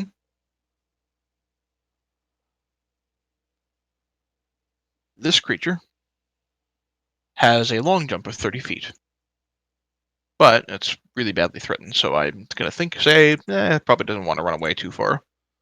So, looking over in your direction, Draloff, it is just going to use its action in an effort to attempt to bite you. Doing 29 points of piercing damage. Jesus fucking Christ. Yeah, reckless attack. Alright, and Daz, you're up. All right. I am going to spend a shit. What am I spending? Superiority dice, and I'm going to do a menacing attack on this, and Okay. I'm going to shoot it twice. Pew pew. I took 20 of that damage out of my temporary hit point. That's fine. That's what you're supposed to do. So the 16 will miss, the 20 will not. Okay. Kill. Did And you you roll a wisdom, by the way? for The things turn The into dragon. units inside the radius. right. I forgot about the Spirit Guardians. Sorry. Alright, so wisdom save.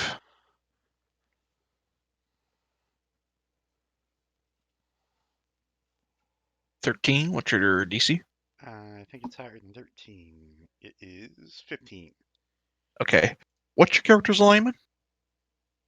Papa. What it is chaotic. It didn't change. Chaotic good, okay. Yeah. So it is going to be radiant damage.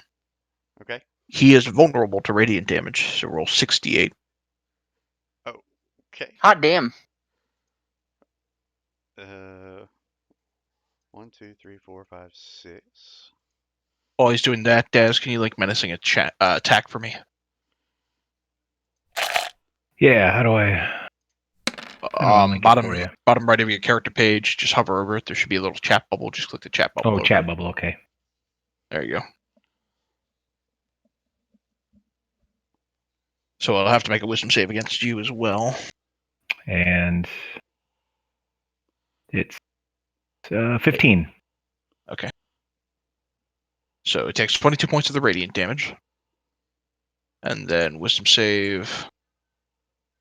It will save Well. against being frightened. All right. Well, at least it took 9 points of damage.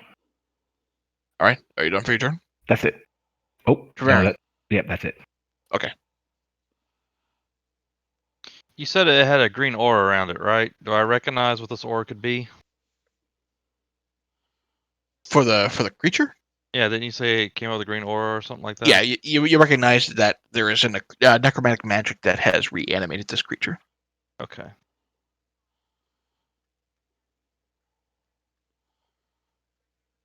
Knowing that,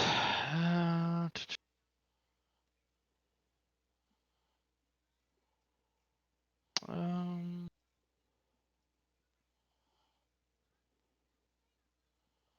yeah, you know what? I'm just going to hit him with firebolt.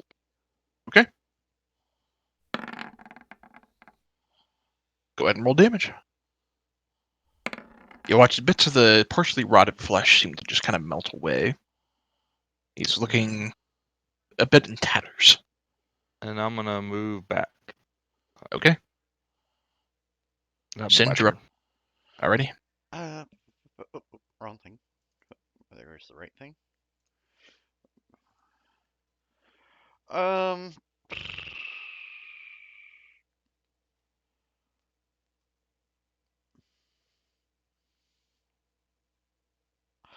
I am going to just kind of move over this way a bit, Mm-hmm. just to keep it from getting to Trevering. And I am going to hold my attack if it advances. Okay. Okay, you're up next.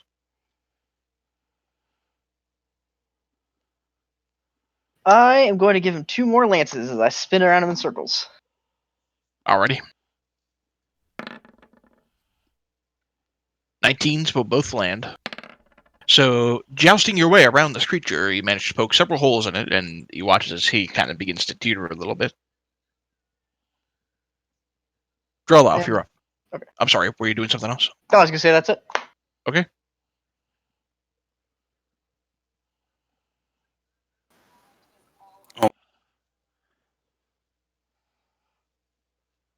I'm gonna swing. Got choked up there. Okay, I'm gonna swing twice with reckless. Okay. 21 and 22 will both hit. Alright. Going in for the final blow, you mimic the pose of the king in the tapestry as you manage to take the blow against this creature. It seems to do the trick as it collapses, and you watch as the earth in the center, the breakaway stone, just seems to kind of suck the body back down.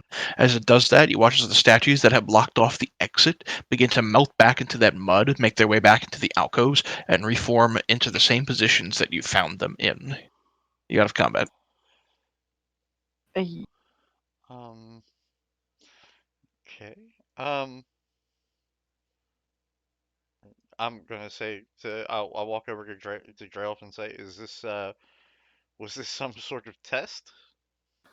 I don't know. Um, is there anything left of the bullet or anything that it might have dropped upon its death?" If there was, it sunk back into the earth. Okay. Round 2, face all statues north. No. if someone's a bigger, scarier creature. Octobass round 3. All right.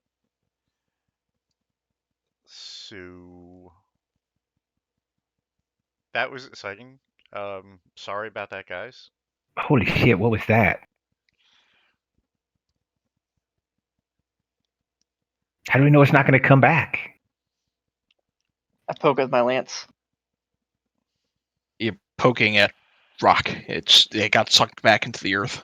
I poke the stone with my lance. Okay. From Hey, atop your steed. Hey, Killy, did anything change in the room after its defeat? It seems like the room just reset itself. Okay. God damn it! Pulled the boss mob too early. Had to pull it out to reset it. I'm gonna just swing around to the south here real fast and check behind whatever. I assume that's just a wall. Um, Yep. and then if I don't see anything, I'm gonna meet up back with those fellas. And I'm gonna take the pony down the hallway. Ride the pony, ride the pony. I will follow. Okay.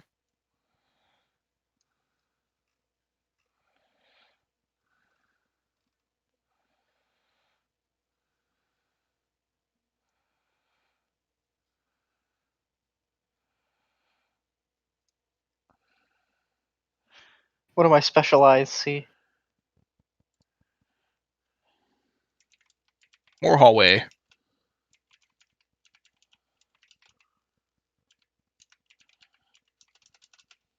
I'm gonna go left.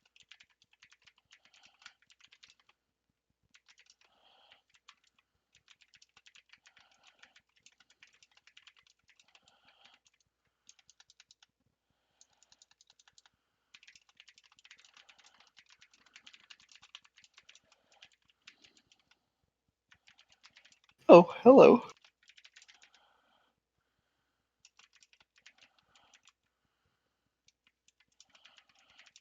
I guess I'll check this room out.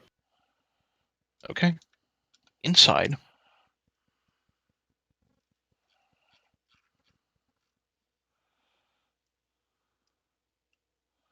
Inside, you can see sitting in the center of the room is a granite block 8 feet long, 3 feet wide, and 2 feet tall.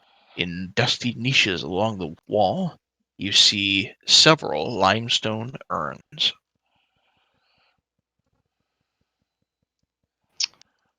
I'm getting a King's Rest vibe here.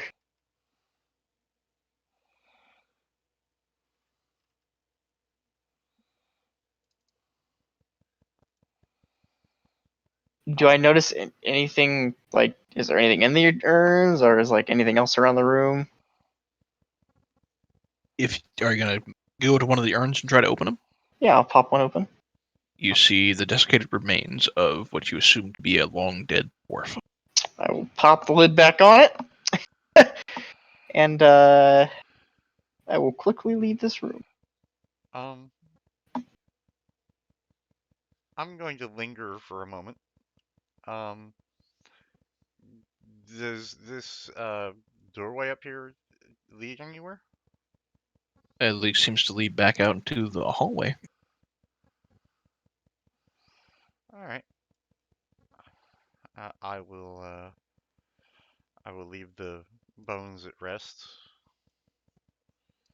and I will follow Kay.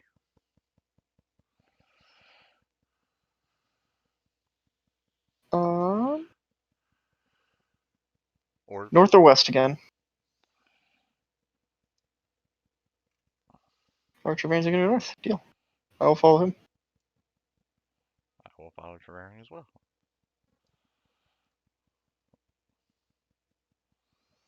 You see what appears to be an open pit directly in front of you. About 20 feet. I look inside the pit. Is there anything down there? Nope. No spikes in this one. A casual examination of the pit seems to suggest that the springs that once held it in place have long since rusted, which caused the pit to expose. Okay. Dreloff, as you're making your way in that direction, you can hear the faint mutterings of some sort of conversation to the north. I'll hold up right here. Then.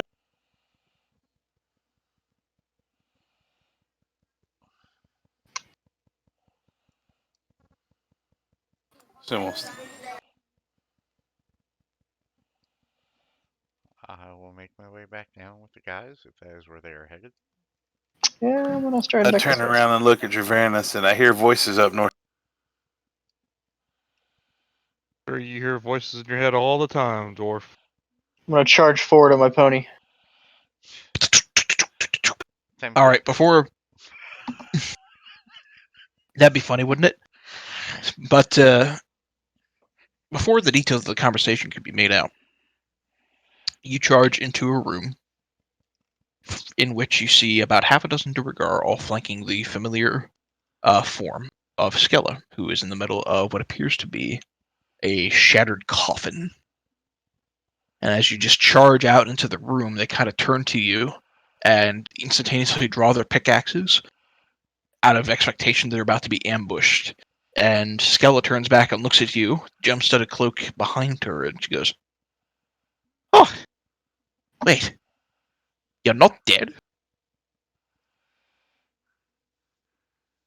Why would we be dead? It's been 8 hours. Hell, it's been... Shit, how long has it been now? 16 hours, lad. We thought you got trapped behind that room.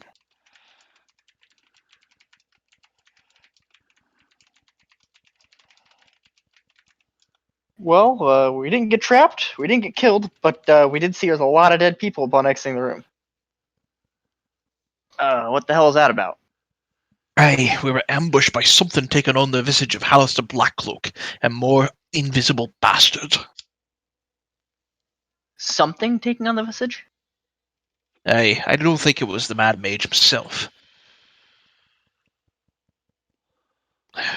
Listen, he won't let us leave until we can get our way into that room. Now, you there, and he points to you, Dreloff, can let us in.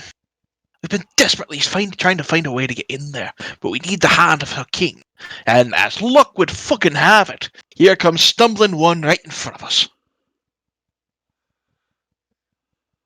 I overhear this and pipe up and kind of laugh like, "You think he's a king? You're funny. You're I more don't care. delusional than the Mad Mage." She shrugs and says, I don't care if he's the forgotten bastard child of a dwarven's asshole. He can open the damn door, that's all I care about.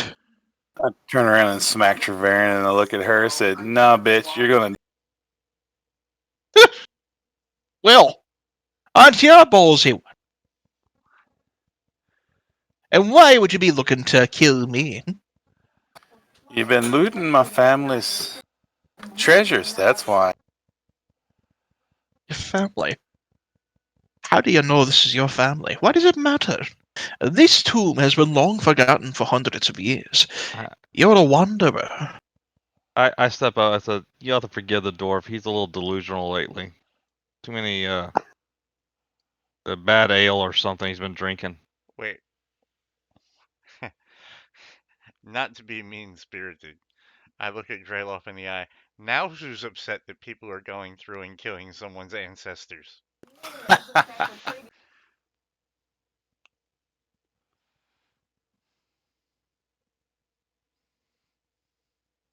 So what it'll be? Are you gonna attack me for taking a bit of enterprise and opportunity in some long forgotten treasures that have sat here for hundreds of years and only just now been discovered through some meticulous use? Are you going to let me get an opportunity to go into that room so that we can finally leave this place? Or are you simply just going to assault me because you're angry about some long dead family? I look at Kay. Bitch, gonna die. Okay, that's all Kay needed to hear. Roll initiative. Have it your way, you bastard. I assume we are rolling initiative. Yep. Shit, I had the donkey selected. Hold on. Again. There.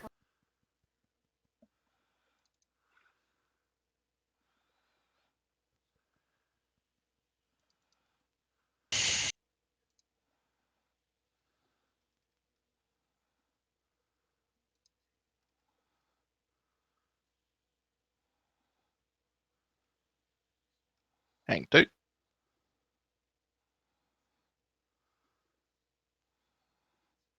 Do we have everyone on the order?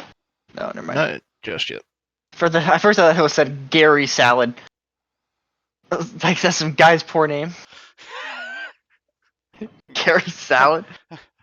Stepbrother of Gary Gagas.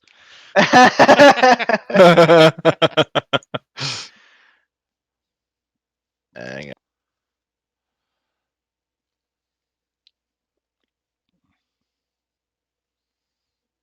I'm just about to make this interesting.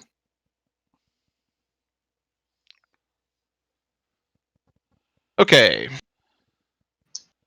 So. Boop, boop, boop, boop. Did I add Julie? I did not add Julie to the initiative order. I don't think you rolled Julie. Did I? I don't think you Oh, did. no, I don't think I did. No. No, I didn't. No, it All was right. not on the roll list. So.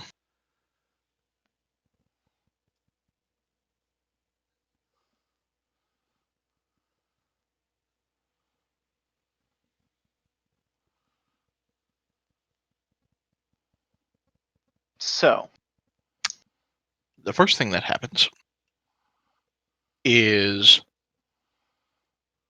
descending down from the shadows right on top of UK, you see one of those leathery creatures that was following Skella around earlier. It is going to begin by attempting to bite you. no. All right. Not being able to wrap on top of you, it is going to use a follow-up attack in an effort to sting you with its tail. That ties, so it wins. All right, 6 points of damage. And then you're up as this thing descends down on top of you. I will go and give it one good stab with my lance. Alrighty. 18 hits. And then, as my horse is charging and I'm doing that, can I jump off of it and attempt to mount said bird? Go ahead and make a acrobatics check contested against the creature. See, you roll first. I gotta know if I have a chance.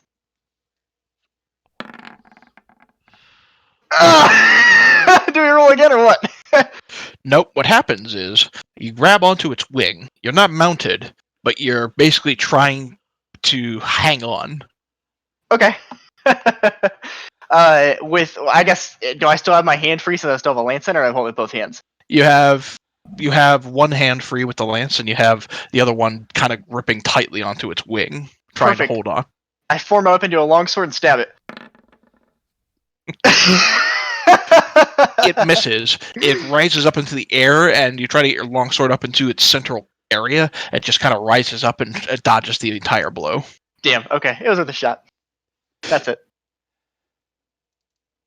Oops. Alrighty. Sind, you're up next. Okay. So what I am going to do is not really expecting to fight as quickly as I wanted, or as quickly as this devolved into this situation. I am going to cast Hold Person, and let me just make sure. Hold on. I need to say a thing here.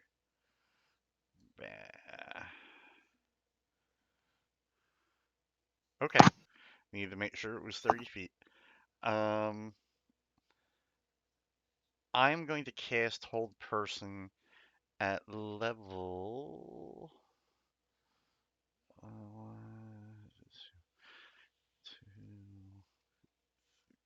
Hold on 1 second. I'm just trying to make sure I'm getting the math right here.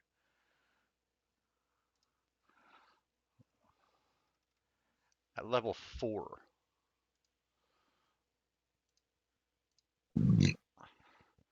And I'm going to cast it on her, the leader, Mm-hmm.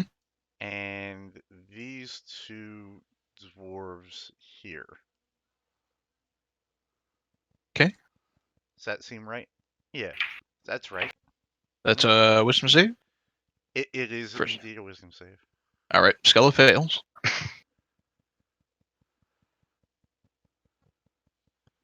So.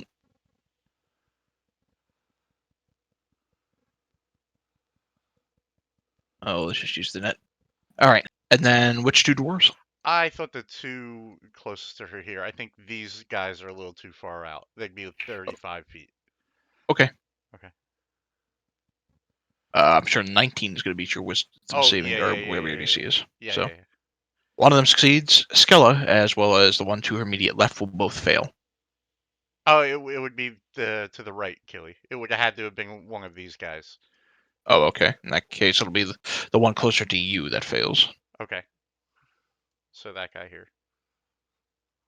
Excuse me, that would be the one closer to you that succeeds. Oh, okay. Sorry, my Then bad. it would be that one that failed. There, those two. Okay.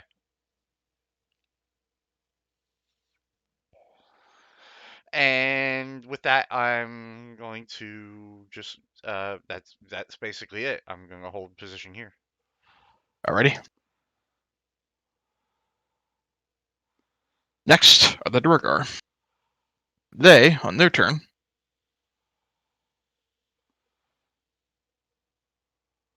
are all going to magically turn invisible. You can repeat the save on that dwarf. Alrighty. I think it's the start of his turn. End of their turns. Oh, end of the turn. I'm sorry. Alrighty. So you can focus on the spell. You still have him held, but he disappears from view.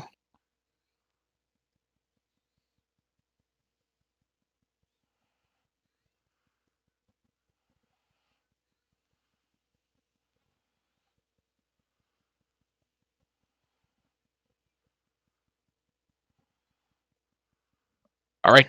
Dreloff, you're up next. Is the bat thingy in melee? Yep. Alright, I'm gonna enrage just in case. I'm gonna reckless attack.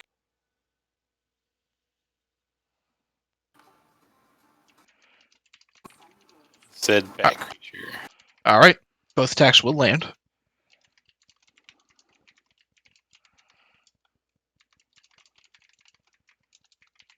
Alrighty.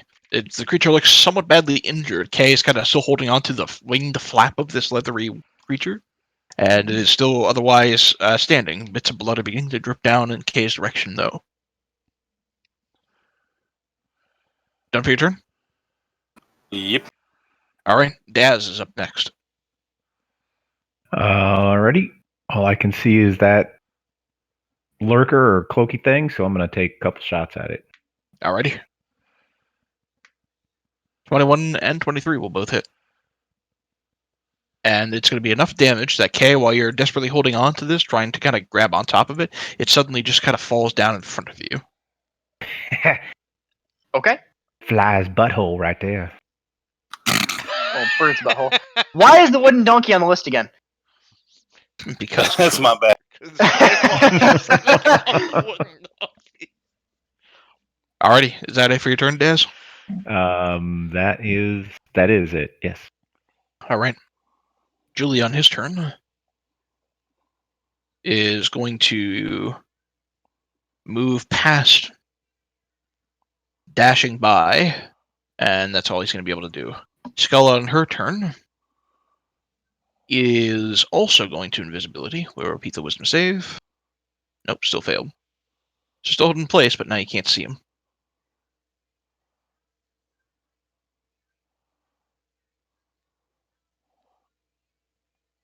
Alrighty, Treverin, you're up next. I would assume I recognize the hold spell, Oh, hold yeah. person spell that he casted. Okay. I been a look while. at Droff and I said, "What did you get us into?" Rolling my eyes, not feeling very good, very kind of pissed off. Aiming at the spot where I knew Stella was, I'm going to hit it with this.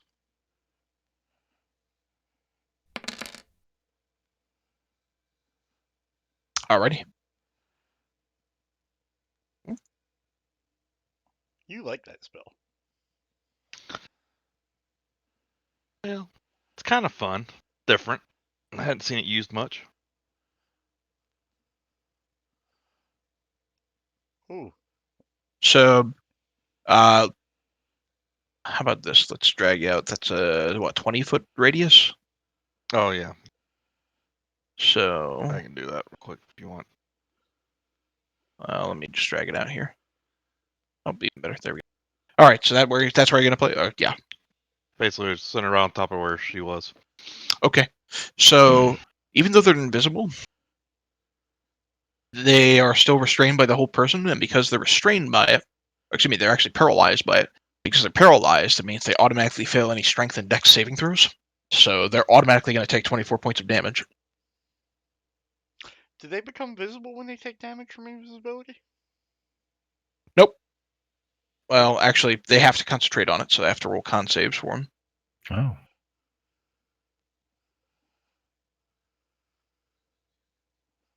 The regular Duragar becomes visible.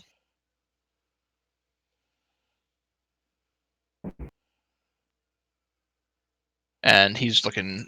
That's acid, right? Very, very badly hurt. I like it. That's acid, right? I'm used to fire. And then there's actually 2 other Duragar that are going to be caught by that. They'll have to make dex saves on it. That's fail. That's success. So that one gets revealed. Also looking very badly injured. And if they succeed, they take half damage, right? If they succeed, they take half damage, and if they fail, they take an additional 5d4 on their turn. Yep. So one of them stays invisible, but he takes half damage. And then finally, for Skella herself, I think you're doing the con, she... right? Yeah. She fails, and she is visible again.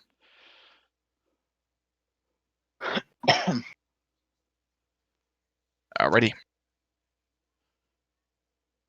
So a couple of the Duragar suddenly become visible, 2 of which are very badly injured. Skella also looking not super great off.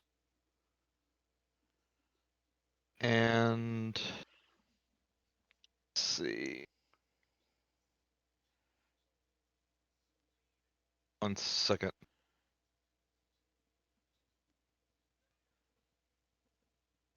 I before I end my turn, I look at Kay. I go, Kay, you want to go get a piece of that action?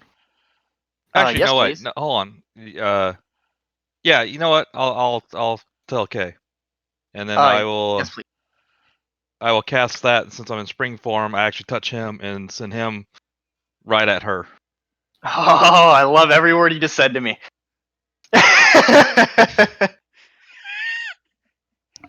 Oh, okay, interesting. You're all right. So he puts a hand on your shoulder, and it's an unusual magic, but you feel this Fey energy kind of course through you as you suddenly bamf right up next to her. I'm smiling and holding a greatsword.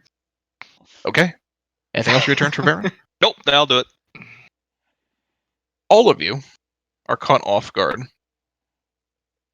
From behind you is an explosion of fire, cast and landing right on top of you.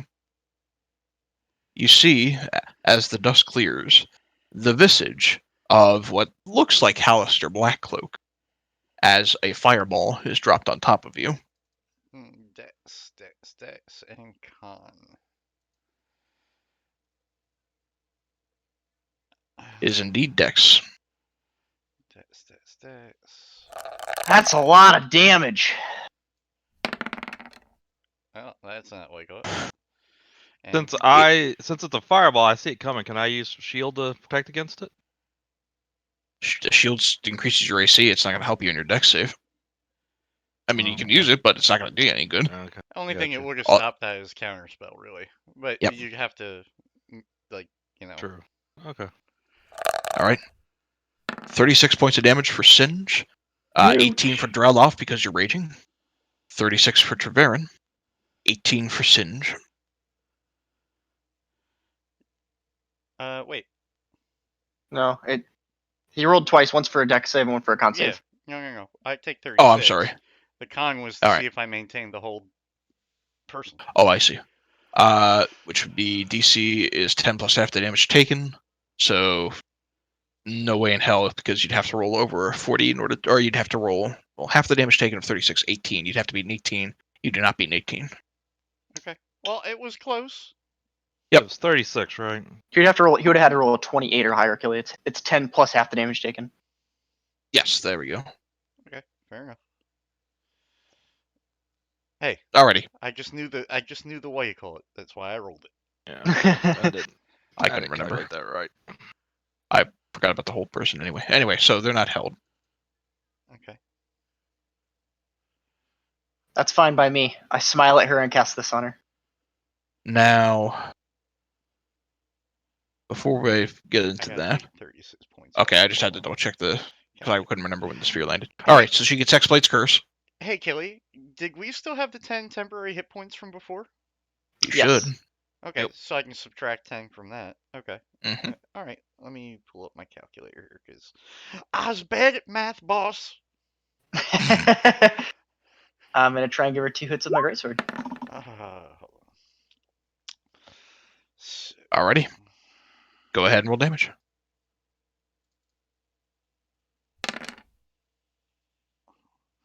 65. And then there's that. How do you want to do this?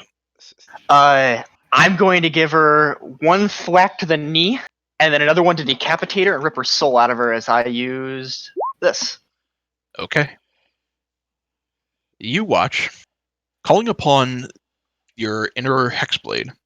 You cut deep into the knee, causing her to kneel in front of you.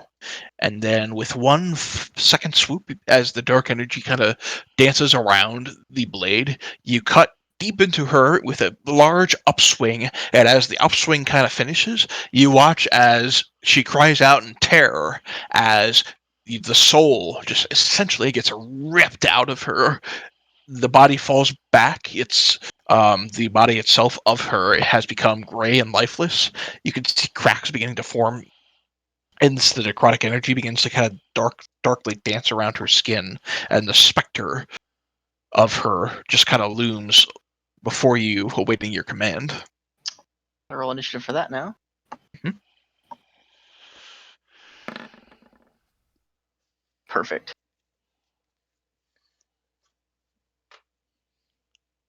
I will turn and give the Durgar to my right a devilish smile. He is pissing his pants, And that'll be my turn.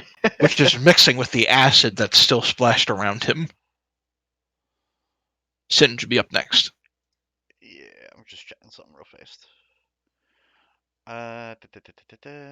So we have to also add the temp hit points to him, so equal to half your warlock level. So it gets an extra 4 hit points there.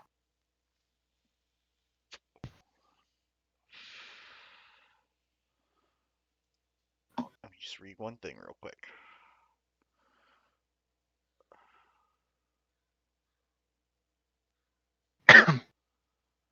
What's your charisma modifier at now, Kay? 5. Okay, so that's his life drain should be a +9 to hit. Quick question. Uh-huh. So, dispel magic, right, is one creature, object, or magical effect within range. Range of dispel magic is 120 feet. Um,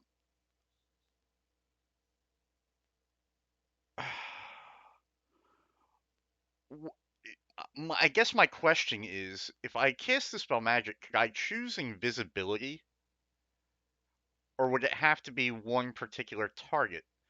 Because I mean, obviously, dispel magic wouldn't work if the target was already invisibility because I can't see them. But if I'm focusing on an actual type of what you call it, that would be one effect, right?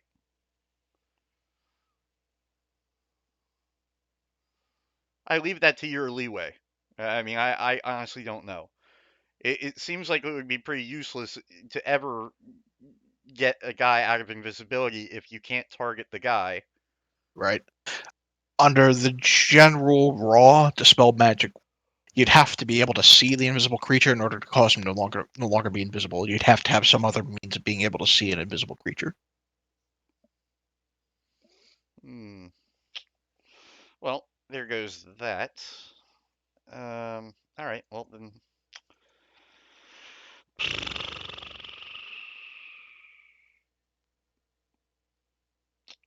Hold on.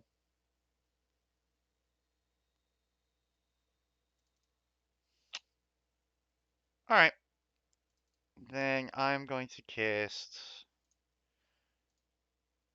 that at level 4. Oh, Jesus fucking Christ. Wow, what a shitty roll. Well, I guess you all regained 7 hit points.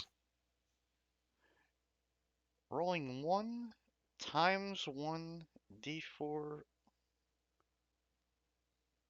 2d4 plus spellcasting ability mod. I mean, it wasn't going to be super high, but that's a 2 and a 1.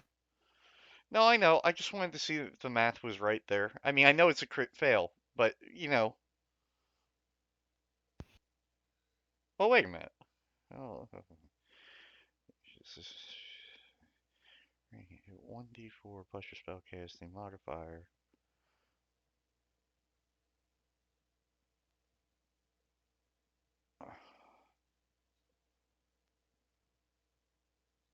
Okay. Oh, all right. The 6 is the other half, isn't it?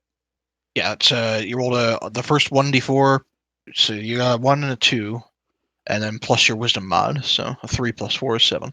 Okay. Yeah. I just wanted to make sure it was right. That's all. Yep.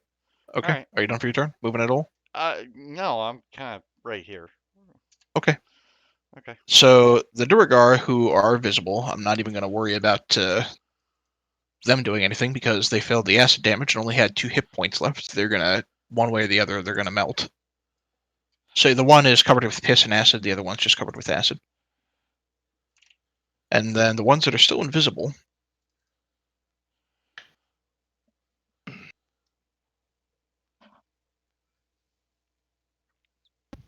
are going to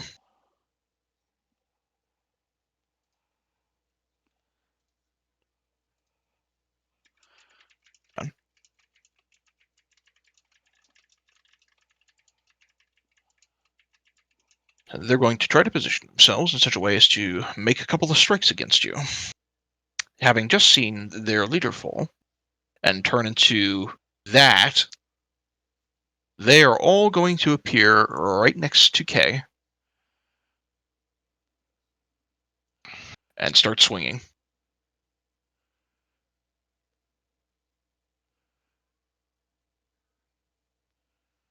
One, two, three, four. As they unload into you, you manage to block 3 of the strikes. One of them does get through for 10 points. That's all my temporary HP. Oh no.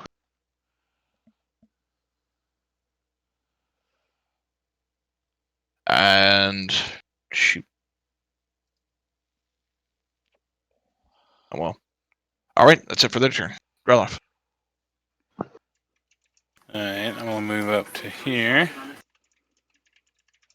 I'm going to reckless attack, but I'm also going to call out greater weapon on both strikes. Okay. 24 will land, as will 21.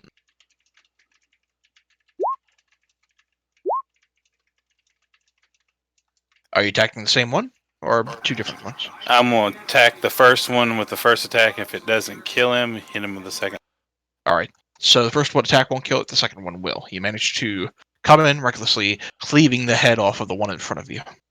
And I since greater I can attack another one, right? Since I killed one. With Great Weapon... Oh, I forgot about Great Weapon Master. Yeah, he did 26 damage to that first one. Yeah. I mean, both attacks would have landed anyway, and yeah, so... yeah, you can bonus action attack.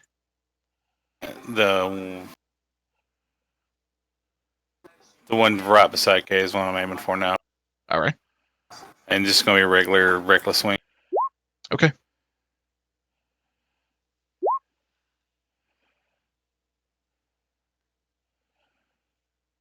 And that's going to be enough that it kills it. So it got damaged by the vitriolic spear earlier. That it for your turn? Yep. Daz, you're up. All right. Turn around, surprised. Oh my god! I shoot the whatever the frog-looking thing behind me with a menacing attack. It's a person. It looks like Hallister Blackcloak. Oh, and then I shoot that dude with a menacing attack. That will miss.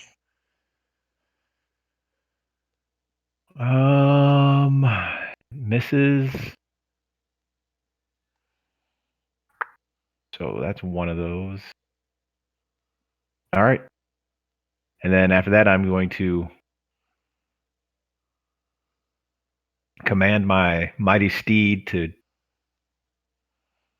get the F out of there. Sprint action on my donkey. Okay. And that's it. Alrighty. As I'm riding through, I'm like, evil man behind, evil man behind. While he rushes past the rest of you who are engaged with these remaining Duragar, you hear grunts of pain into the Duragar as something invisible slams into them. Into the first one. You watch. You watch as the one right next to the Spectre, as his esophagus is ripped from his body, wrapped around his neck, and he is choked to death. The one next, just like the one you saw dead in the other room. As for the other one, he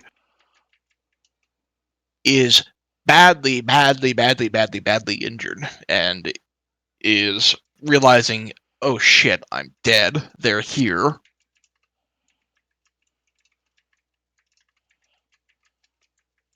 Julie, seeing the danger behind him,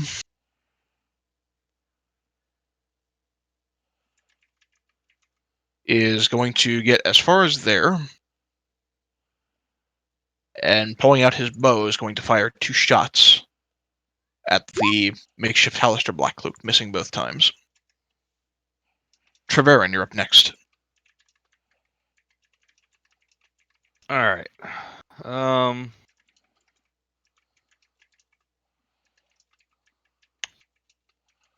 I am going to do this.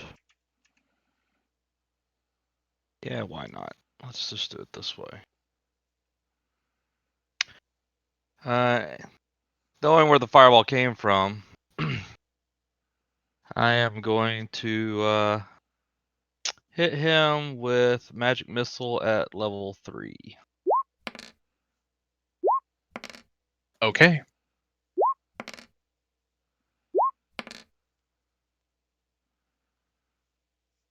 2 and 4 is 6, and 5 is 11, 5 is 16, 17, 18 points of damage. As they weave their way past Julie and the donkey, impacting into the visage of Hallister Blackcloak, he goes,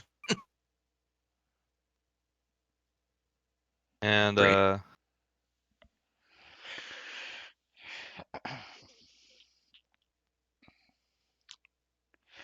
then I am going to move over here. Okay. As those missiles impact into him, I will note that you watch as the visage of Blackcloak fades, giving way to a creature that looks like this.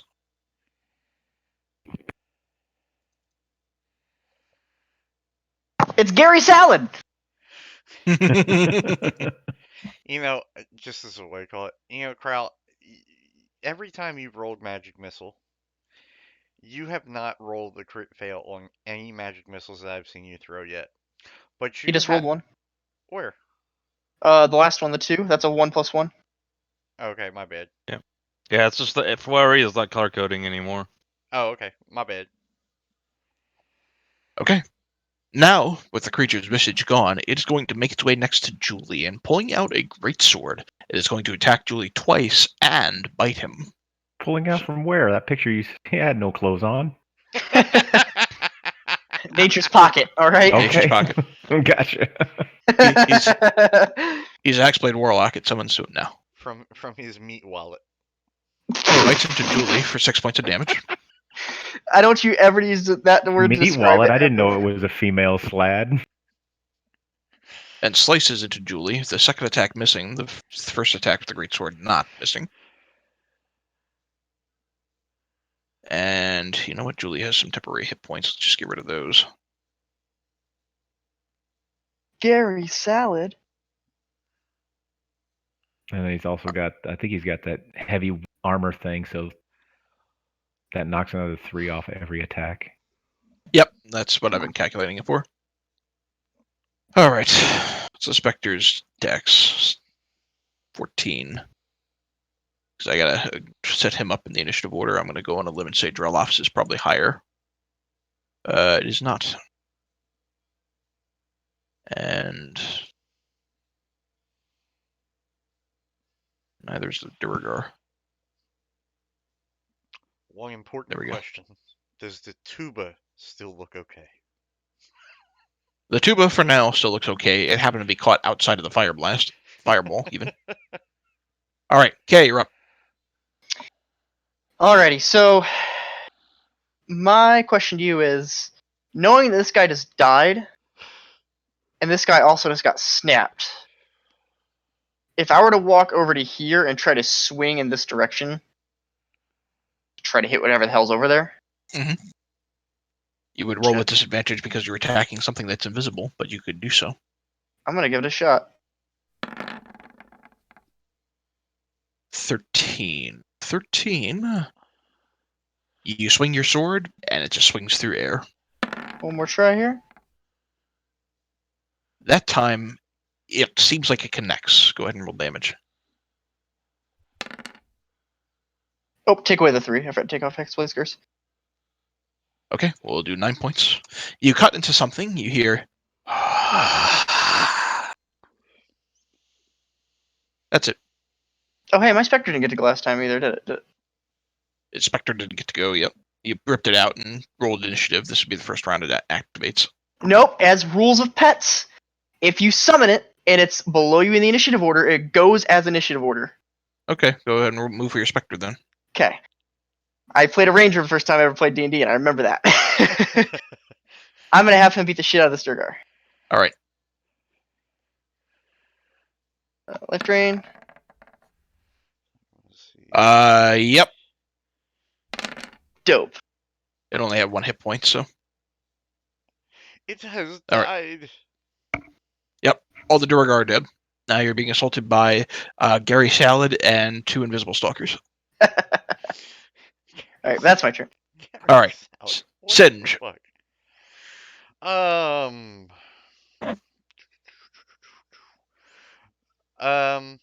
I have not seen this guy actually be hit by anything yet, right? Oh no, Treverin hit him, right? Treverin hit him. Alright. That's fine then. And actually, now that you bring that up, as you turn around, you watch as the damage that he did to him. Mhm. Some of it seems like it just begins to heal on its own. Okay.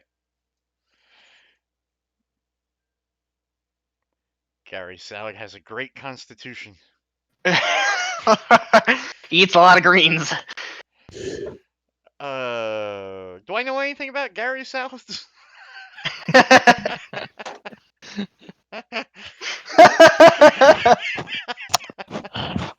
Roll an Arcana check against Gary's fucking Salad. Personopath. No, Gary fucking Salad. Hold on. I can't hold my mouth steady. Now we're going to get killed by a killer salad.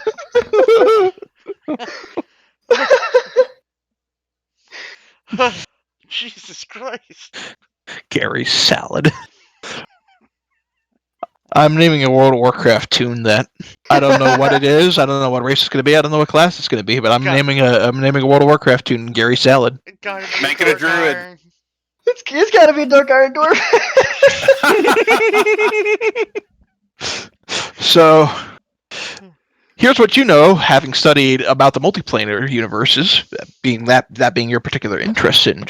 This is what you know about Gary Salad. Yeah. Long ago, in a distant elven land, where salad was the primary. No. They're vegans. So, they're vegans. So he's a slod. Slod, sloddy in the plural, come from the plane of limbo. They were spawned originally by a great stone that was thrust there It is a plane of chaos. It was a gemstone that was thrust there by Primordius, a god of order, in an effort to try to create some order out of chaos. The Slotty are the result of that attempted process, though Primus, from who threw the gem in there, just left it alone, assuming that what he did was right, because he's weird like that. Okay. The Slotty the Slotty, as they spawned from the gem, wiped out all of the Modrons in Limbo and spanned the multiverse in a terrible cycle of reproduction. Slotty reproduce by either implanting humanoid hosts with eggs or infecting them with a disease called Chaos Plague, which turns humanoids into Slotty. Ew. Okay. Chaos Plague is one of the worst diseases that any humanoid could ever receive. It is painful, it is transformative, and once the transformation happens, it is permanent.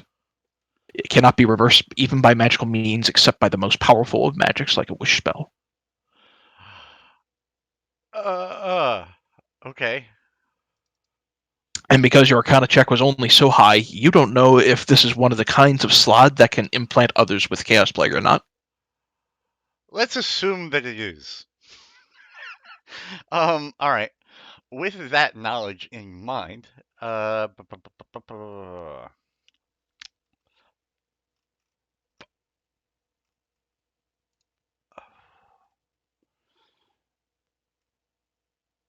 that knowledge in mind, I am going to do two things. I'm going to cast Toll the Dead on it.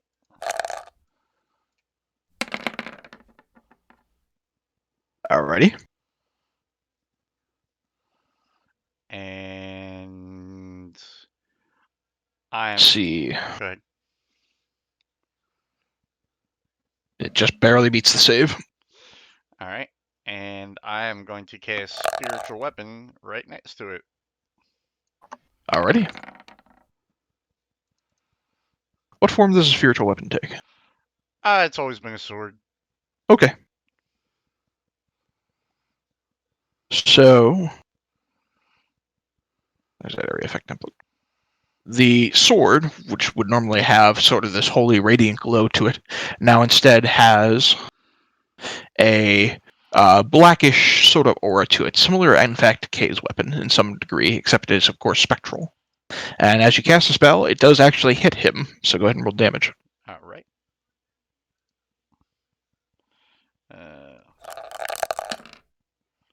Alright, you slam into him for 12 force.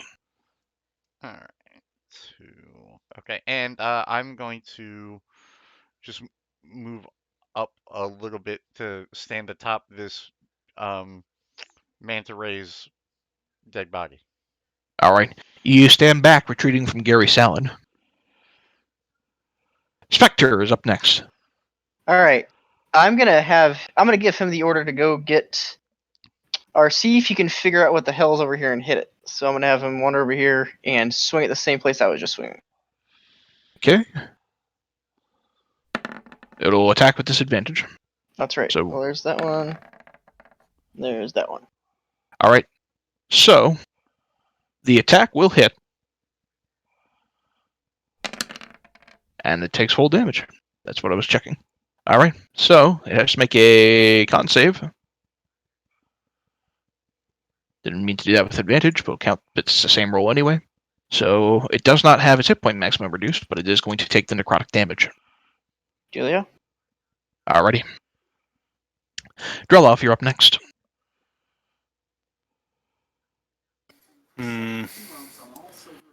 Let's see. I'm gonna walk here and shoot Gary Salad with my long, Alright. big normal attack. His name for the rest of the night is just Gary Salad. I Either should be that's prouder it. if I've created a monster. Hang on, I gotta change his name in the character sheet. See if that works. Alright, there we go. Okay. So neither attack's gonna land, I'm afraid, as you pull out your bow, you're attacking at him.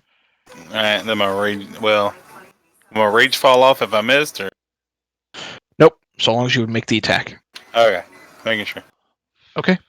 Daz is up next. All right, I'm going to shoot what is now a really evil-looking frogman. Where the hell are you at? You're treated way the heck up here, Yep, I sure did. which I suppose I should reveal that hallway. You know, it'd be a real shame if Barry Salad was behind you. I know, right? All right, I'm going to shoot twice.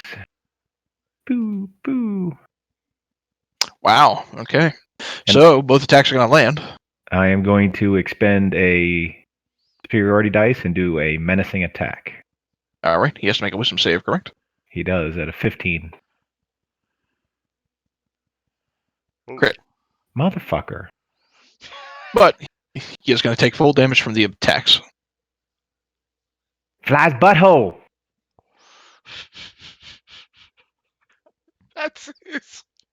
That's his battle shout. His war cry is "Flies bow." Okay. So crying that out as both arrows sink into the odd body of this creature. Next up, one of the stalkers is going to attempt to attack the specter. Now, the specter has, I believe, resistance against non-magical attacks, which these are. So it's going to take half damage from each of those attacks. So 4 and 3, 7 points of damage to him. Done. And then the other one is going to lay into you twice. Okay, Miss. missing both times.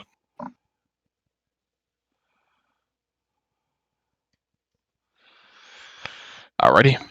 Julie, on his turn, is going to tap into the Eye of Burning Blood in order to give himself advantage. And then he is going to Great Weapon Master attack twice against the creature in front of him.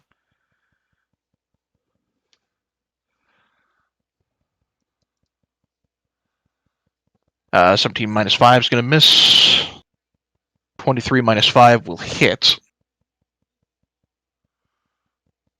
for 22 points of damage against him. And then he's going to action surge and do it again.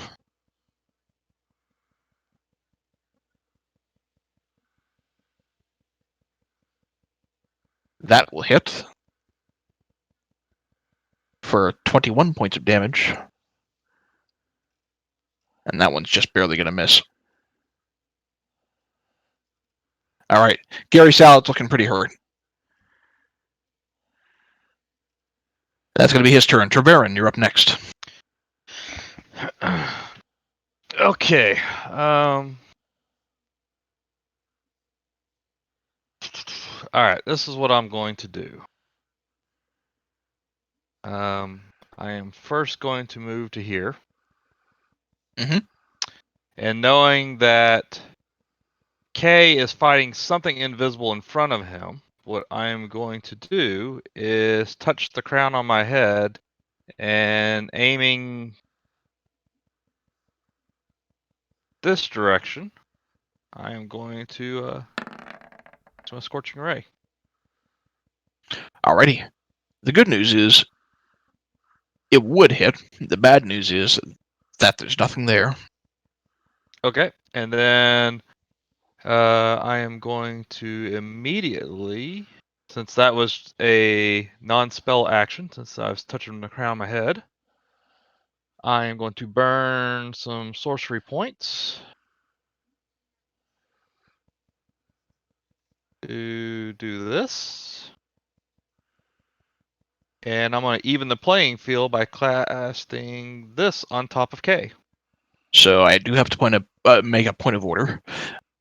Even though you're casting a spell from an item, the circle of blasting specifically says that you use your action to cast the spell, and so Right. the normal rules for spell casting still apply. You still cast a Scorching Ray as your casting spell action for the turn. So I can't quicken my darkness spell? No, because you've already cast a spell for the turn. You can quicken action a cantrip, but that's about the extent of what you could do. Yeah, so he's using Quicken Spell to cast Darkness as a bonus action instead. So he spent his action casting the ray off his helmet. Right. He's now You doing gotta a remember, bonus my action. darkness is not a spell. It's part of. Your darkness is not a spell? What? It's part of It's part of my his ritual. Eyes of the Dark. Oh. That changes things then. Okay. Right. So I use my 2 Yep. sorcery points to actually cast it, Yep. I'm just double checking it when you're saying and I'm casting it as a bonus. So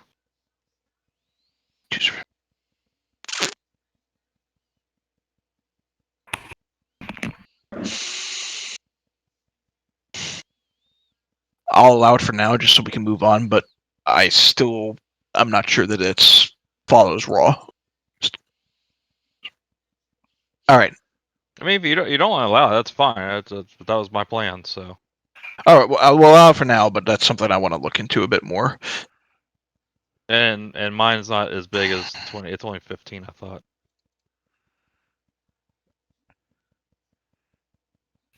Yeah, yours is a smaller thing, like a drow darkness, right? Yeah.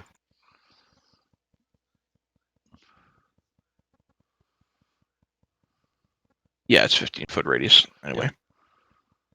Let's go ahead and drag that where you want it. I'm putting it right on top of K since he can see through it and even the playing field for him. Okay. And because you burned your sorcery points, you're able to see through it too. Yep.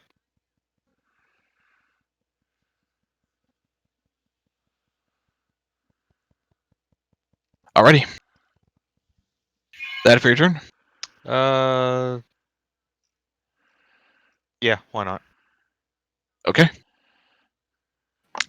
So next up is Gary Salad. At the beginning of his turn, some of his wounds begin to regenerate. And on his turn, he is actually going to turn invisible.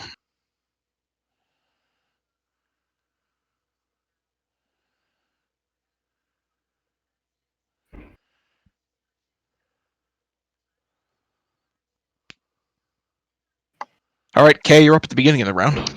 Alright, so seeing as how this is a magic lantern and not an actual lantern, I'm going to put that on since it's on my hip. I'm going to flip it on. Okay. Yeah, so you're not casting a spell in that case. So you use your action to... Well, hang on. Doesn't say it takes an action. I'm just lighting a Doesn't take lantern. its action. Yep. Just while it's lit, Yeah, okay. So, lighting it up, you interact with the object. Invisible creatures and objects are visible as long as they are in the lantern's bright light Which is 30 feet. and covered by darkness. Which he can see through. Which I can see through. You And can see it's- through the it's- darkness. it's- You can it's see a through the not- darkness. It's not. It only blocks non-magical light. This is a magical lantern. I read darkness before I used it because I was gonna do the same fucking thing. You're right. So, you see, thanks to the magical light that is not blocked by the darkness. There it is. You see those two guys. And I turn around and go, "Why, hello there." Which they don't have true sight or anything. They can't see. I didn't mean to. I meant advantage, not disadvantage. So 21 and 14. Yeah. So 21 will hit. Well, they're both gonna hit, really. Oh, sweet. Whoop whoop. And I hit the guy just to my top left. Okay. 24 points of damage. Try that again. 15 and 14 is 29 points of damage. Alrighty. You slice into the creature. It begins to kind of waver. And that's my turn. Alright. Sind, you're up next. What happened to the Gary Salad? Gary Salad turned invisible and disappeared. God damn Gary. That lettucey son of a bitch.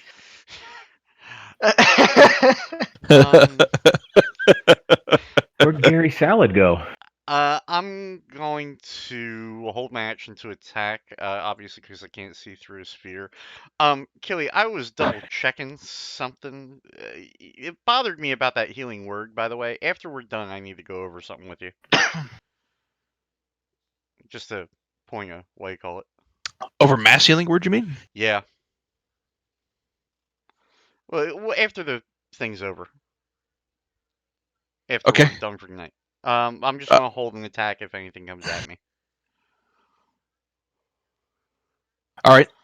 Spectre is up next. Since And my Spectre can't see, Spectre I'm can't going see. No. I'm going to have him ready in action to where if he gets swung at, he's going to swing back in the direction he's been hit. Okay. That's what he's going to All do. right. Alrighty. Draloff is up next. Well, I'm gonna hold my action, which my rage is gonna fall off.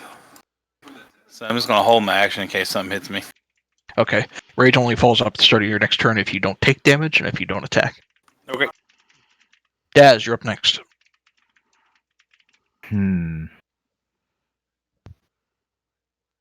So Gary Salad just poofed out of fucking existence? More or less. Okay.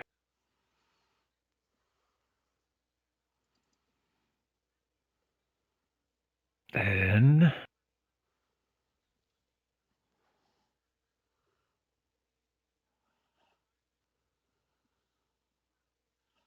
I am going to dismount and hide behind my donkey.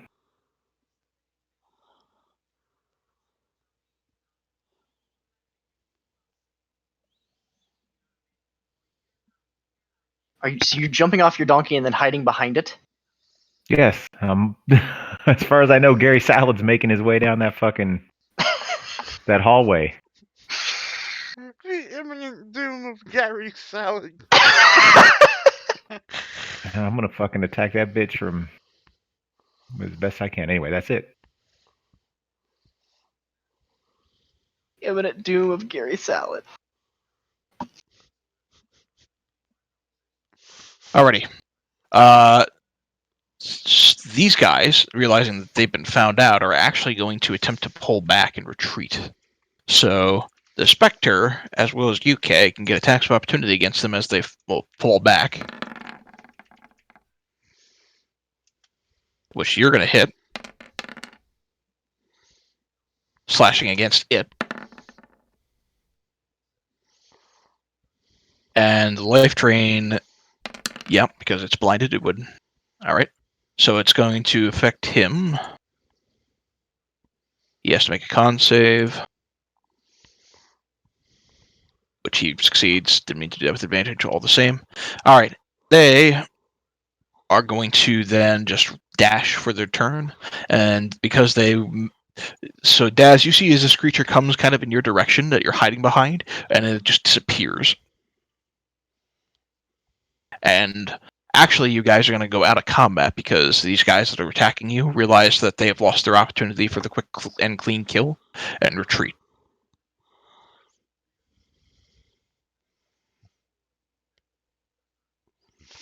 Right on.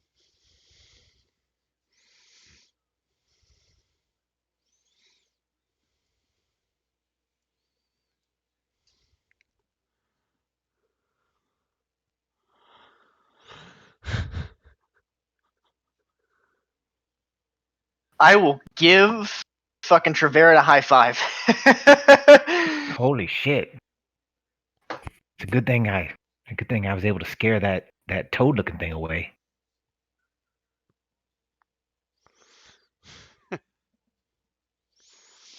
I just roll my eyes at that comment and then look at Kay. Said, "You're welcome." That was a really good play. I was literally just thinking, I was like, I wonder. I was like, I could drop my darkness because then they couldn't see me and then pop this lantern. And then you did it, and I was like, this is the perfect setup. I'm gonna go ahead and start rummaging the bodies. Okay. And then I look around and I go, "What door was that blasted woman talking about getting in?" I don't see another door around here. I'm gonna tell Daz to back away because that was my kill.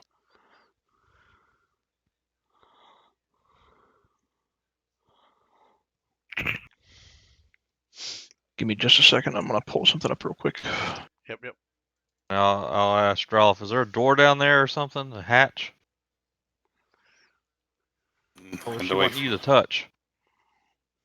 the door we rested in. Oh yeah, the last time we saw her, she was trying to get in that door that only the dwarf touched and opened up. I might be the same one. Okay. I thought she was talking about some door in here somewhere. No, I thought you would have. I thought she was I too. was thought that was the case too. Well, I knew it wasn't the case. I thought you guys were the smart ones. Listen, Green Goblin. Don't make me toss you.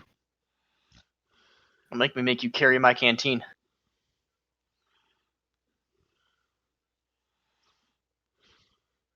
So just looking it up, this is because I have a sorcerer I run with. I guess the rules aren't super clear about this. I have a sorcerer that I use that runs Wand of Wonder, and the argument that's often made is, yeah, if you play a sorcerer, can you use a Wand of Fireball to cast Fireball, and then Quicken Spell and cast another Fireball? Because you're casting a spell from an item? And the typical response is no, because a Wand of Fireball specifically states as part of its action that you cast Fireball, and that counts as casting your spell, and it falls under the raw interpretation for spell casting that prevents you from being able to cast another spell, even using Quicken Spell within the same turn. Because it's Yeah, but he's not. But Because he didn't both- use it. He didn't use it as an action though. He used it as a bonus action. But they're both over first level. The raw is you cannot cast a spell over first level, two spells over first level in the same turn, regardless if it comes from an item or not. You see what I'm saying? I hear you. The workaround, that's why one of the reasons I opted for the Wand of Wonder on my own sorcerer was because the Wand of Wonder doesn't specifically state you cast a spell as part of the action. It's a random effect, and it's one of the odd workarounds for that effect. But Right. that's something I kind of caught me off. So Gotcha. Okay. just Makes as sense. something for the future that's not really something that normally would fall under the purview of. And then if we look at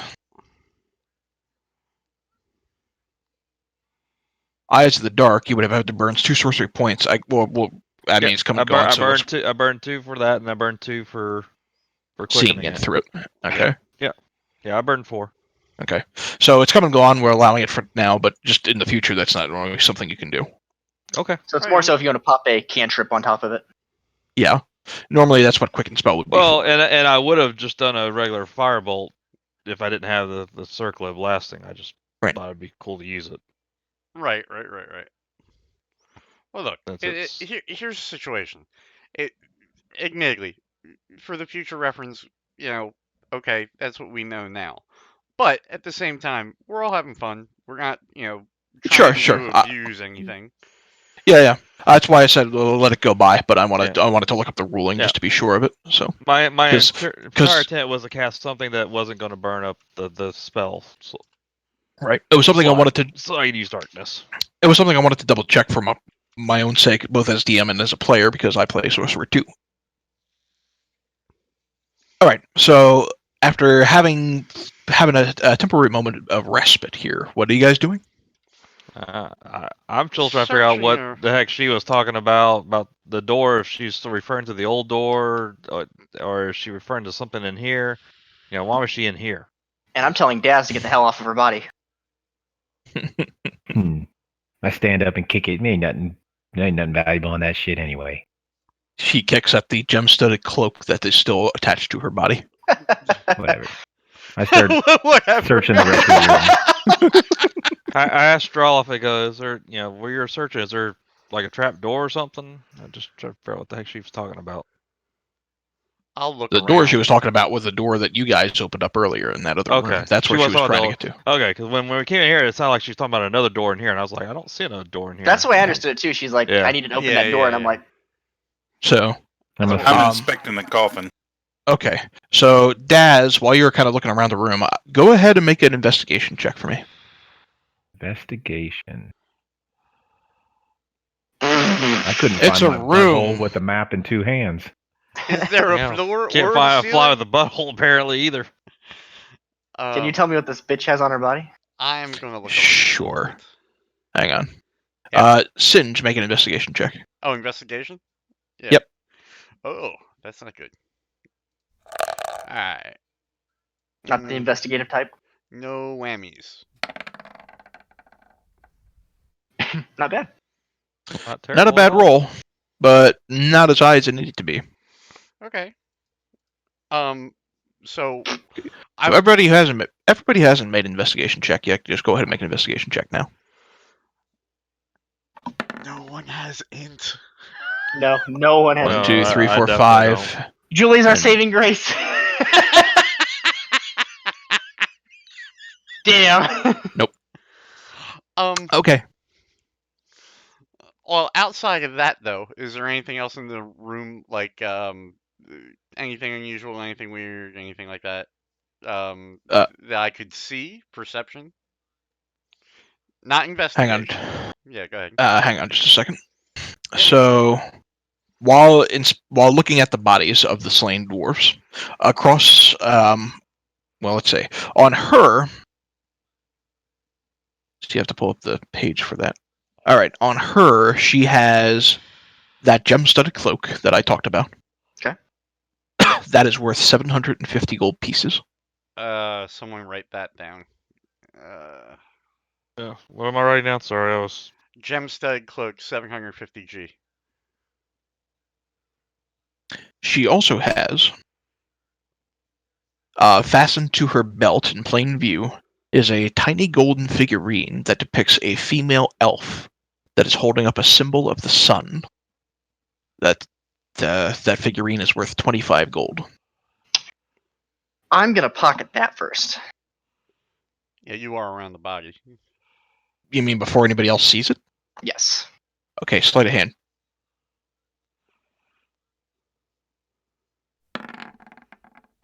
Well, No, everybody sees you doing this.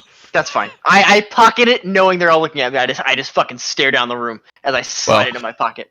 Well, Julie's probably the only one who doesn't notice. He has a passive perception of 9. Hey, aren't we supposed to be splitting everything here? What are you doing over there? I Says give the goblin with 2. Sorry, wait, I will give him a cross stare. because Singe saw you steal something earlier. I didn't know that. You don't know that for sure, but yeah. Yeah, I don't know Singe why knows. he's giving me looking like that. I will walk over and be like, I will pull him aside and I'll say, look, I don't abide stealing, but let's not call, let's not have the pot called the kettle black. I saw you earlier. He takes you aside. I don't know what you're talking about, Dragon Man. I don't know what you saw. Not all of us are as blind as these fools. And I motion to the group.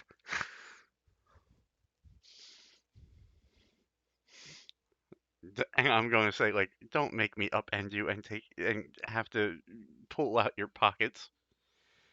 And hopefully that will get the message through. I don't know about y'all. I may be small, but I'm not up here to be thrown around by your willy-nilly. I understand. You'd best not be threatening like that. We're all here working together, right? That's right. So I figure. But Go ahead. just so you know, I will be keeping my eye on you in the future if that is your attitude.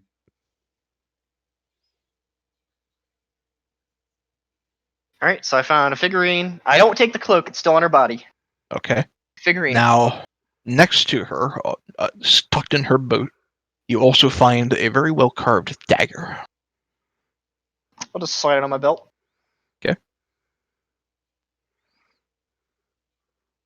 And looking around at the Duragar, you see amongst them are a couple of sacks. Inside of them, you see a couple of items, including an onyx smoking pipe worth 75 gold, I will put that in the bag of holding because I don't smoke. a diamond the size of a fist worth 1,000 gold, I will also put that in the bag of holding.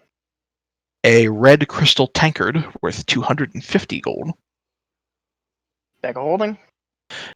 a golden gauntlet shaped to fit the hand of an elven warrior that is worth 250 gold. I look at Treverin and shake it. I'm still trying to write all this down. I'm sorry, I, Growl. I didn't have any paper out, so I'm scratching on every little piece of scrap I got at the moment. Worst case scenario, I'll go back. I'll upload the video and we'll Okay. go through it. Yeah, then just do that. All right. What are you shaking at me? Here, I'll copy paste this out. Ah, So- okay. That'll make life much easier. Thank you.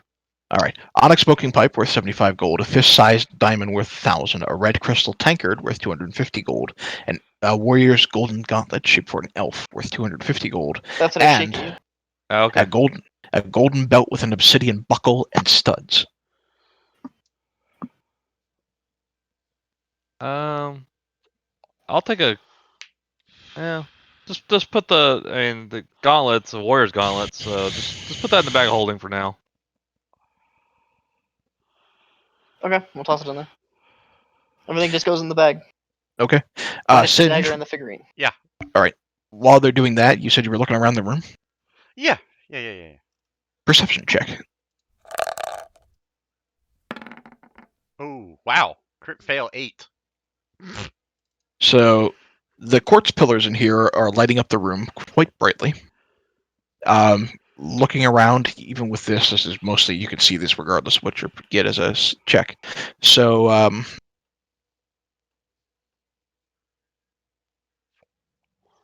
you can see that across the floor, scattered around the floor, is rusted helmets, shields, fragments of armor, and weapons.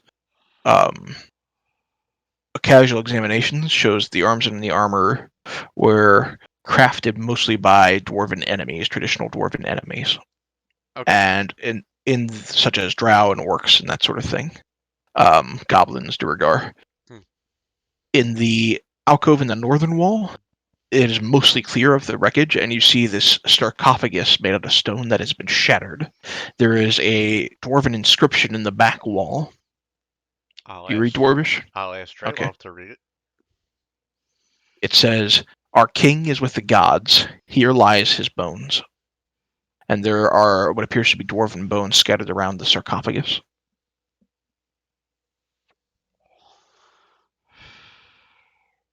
Right on. Hey, some of that stuff looks like fine goblin craftsmanship. Maybe you could put it in the bag and we can sell it later on for good money. Yeah, it's dented and rusted, as he says. As you take a look at it, as he says this. Yeah, no, perfect. It's in working shape. Perfectly working shape.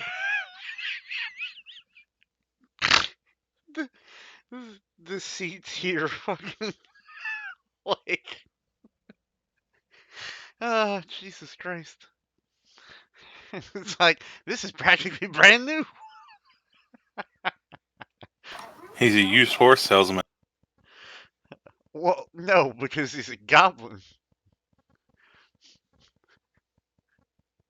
Oh, God. I'm gonna take the cloak off of this girl, walk up behind Draloff, and drape it around his neck and snap it. Like snap it around his neck so he can wear it. Okay. I immediately go, okay, don't encourage the man. He already thinks he's a king. Well, He's a dwarf. Yeah, but it is his to wear. his bloodline isn't exactly showing to be not royal at the moment. But it's not shown to be anything higher than a dwarf. These are dwarven ruins. Any dwarf Well- could have opened all this stuff.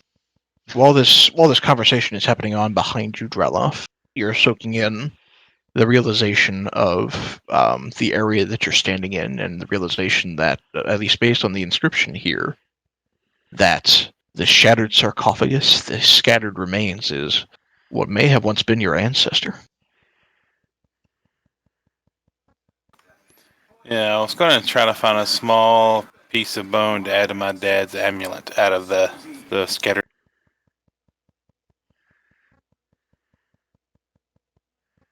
Okay. You're able And to see, do that. and if I'm looking around and I see him scratching around for bones, then I go, look, he's scratching around for bones. Is that any way a king should act? Something doesn't feel right about this. Like, so this is just a tomb that's being inscribed on to say it's like a king's tomb. This doesn't seem like a king's tomb. The room we were in before seems more like a king's tomb than this. I'm gonna turn to Trevarian and say, would your wand of secrets, do you still have any charges left on it? I do. You want me to cast on top of the sarcophagus or what? In the middle of the room? Toward the northern end. I mean, middle of the room might work. I don't know. I Do mean, it. you would think What, if you're you just want if to do it you're from here? I don't care. I yeah, don't hit know. it. Just all right. Something just feels off. I don't know. This doesn't All seem right. right. Casting wand of secrets from right where I'm standing, because 30-foot range, right? I believe it is. Okay, I'm so fucking proud of you. There's a secret door right behind you. Hey! I love how you get the praise when I'm like, cast the wand of secrets. But I mean, like a shattered tomb with like for a king in the middle No, of I hear all of you. this. I hear you. Well, that's why I was looking for a door. I was like, what door is this woman talking about? And that's kind of the thing too. She's like, well, you needed the king's hand to get in the door. I'm like, What door? yeah, there's nothing here. Like there's something not right. All right. So, are you opening the secret door and heading beyond? And I walk up and I said, a real king would have seen that door the first time. Damn, the disrespect. So, assuming you're going beyond, Yeah. you see inside a 10-foot high ceiling. In the southern wall, you see a black marble sarcophagus that is flecked with golden strands. The lid carved in the likeness of a dwarven king. Inlaid all around this room are 10 panels glittering with 6-foot tall, 3-foot wide, 1-inch thick rectangles of golden crystal, each of which has the bas-relief carving of dwarven warriors clutching battle axes. And immediately seeing this room, I assume those aren't going to come to life. I was gonna say, the secret may be out on what this room does next. Alright. What do you do, Drelo?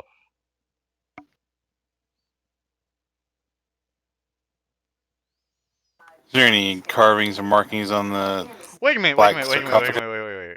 What did that... I asked Drelo again. What did that dwarven inscription say? The one in the back, Yeah, the one in the back of the other chamber. it said, excuse me. He forgot. It's a very polite inscription. Funny. It said, "Our king is with the gods. Here lie his bones." Based on the discovery of this, you get the sense behind you was a false tomb. And the carvings that are holding the battle axes are all dwarven gods. You don't know if they're dwarven gods. They're dwarvish. Oh, any kind of check to know if they were dwarven gods? I'll tell you right now, they're not. Okay then, never mind. That was a bad theory on my part. Nope. They are dwarven warriors clutching battle axes. Okay, fair enough.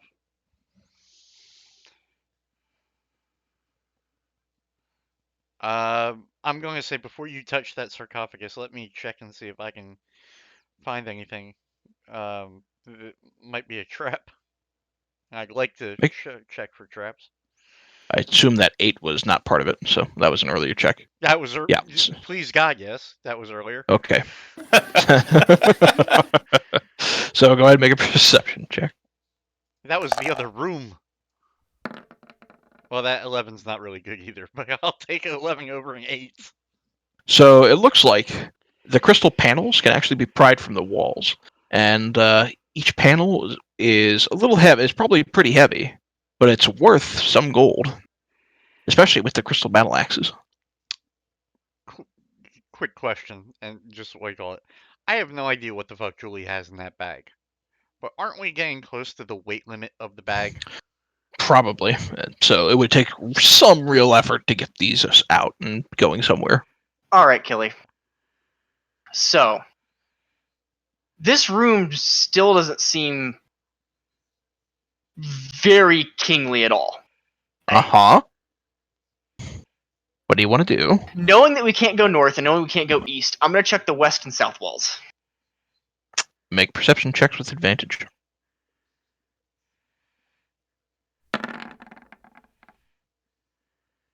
You look around. The western wall, you figure in, and you don't see anything. You make your way to the south wall, and you see one of these heavy-looking crystal panels, and then you look behind it, the battle axe, and... Oh, wait a minute, is that a handle? If you move the crystal out of the way, you might be able to get to it. I'm going to try that.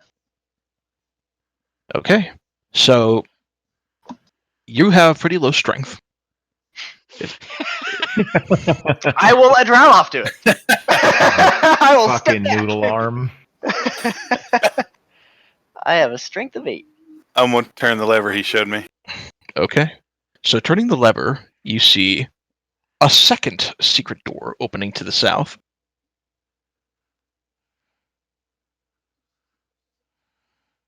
Well, I'm going to go through.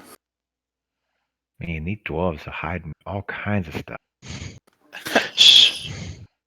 So the hallway beyond is covered in dust and cobwebs. It's obvious.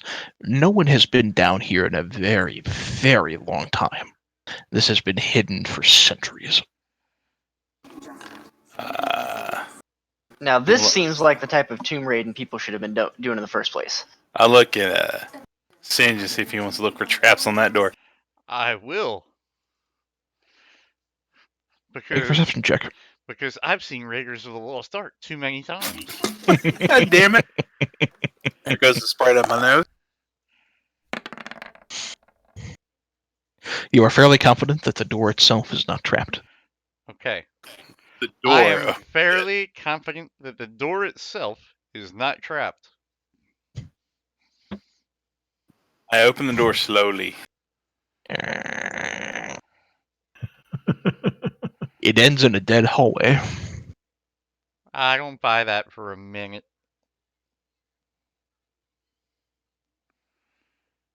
I will approach to the doorway of the dead hallway and try to look again, seeing if I can. Perception check. And if my light has run out, I will try to use it again. I don't know if that was once a day or just whenever. I think it was whenever. Mm-hmm. Perception.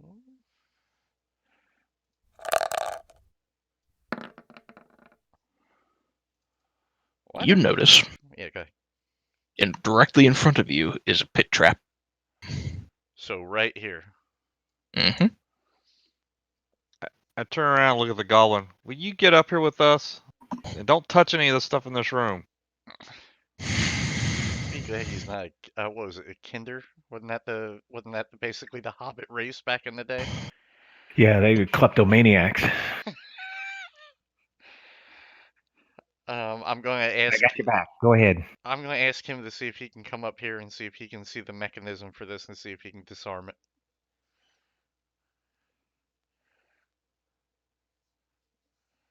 All right. It's That's you, open, Gremlin. right? What's that? It's open, right? The pit trap. Nope, it's closed. Singe Oh. just found the outline of it before he got Found it it. to open. All right, so I'm gonna look around the ledge there, or wherever he pointed it out, and see if I can see any kind of triggering mechanism or anything like that. Sure. You can, and you can try to use your thieves' tools. I have to ask you if you want to try to pry it closed or pry it open. What are we gonna do? What do you want to do, Dragman? Try to keep it closed. Make a check with your thieves' tools. You manage to stop the spring mechanism and cause it to stay shut. All right, I hear a click. I promise it's gonna stay closed if you step on it. All right. I got your back. I got you. All right. Every day that goes by, I get less and less easy with you being on our team. I'm going to have Treverin come up here, and since my earlier perception check did not reveal anything, I'm going to ask Treverin to stand right here in the doorway and use his Wand of Secrets again. No, I mean, there's only one way to go. I'm just gonna perception check. Go for it. You look and you look and you look, and you cannot find any sort of secret button or lever or nothing. Once again, I invoke the Wand of Secret Holder. All right, I cast the last charge of Wand of Secrets I have for right now. It points back in the pit and down. Oh, Guys, I think we actually need to go down the pit. Daz, come back here. Yeah, what's up? I need you to undo what you just did. But before, but before you do, Killy, would tying like 2 lengths of rope together around and just anchoring them around the sarcophagus do Wait, anything? no, hold on a moment. I'm just gonna send my spirit down. Can you see through your spirit's eyes? No, but I can tell him what I need, and I can just be like, if there's anything down there, come back and he can't speak to me, but he can understand me. He can motion to me. He just can't talk. He also has dark vision at 60 feet. So, Correct. Okay. make a perception check with your Spectre, using your Spectre stats. I'm assuming Daz can undo what he just did, right? He can, if he's lucky. Basically, just a wisdom check. Okay. Not high enough. Yeah. Okay. Well, he comes back and tells me nothing.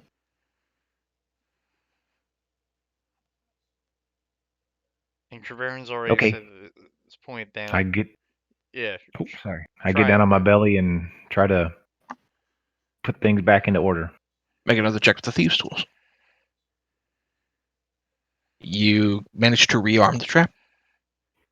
Okay, it clicked. I wouldn't step on that area.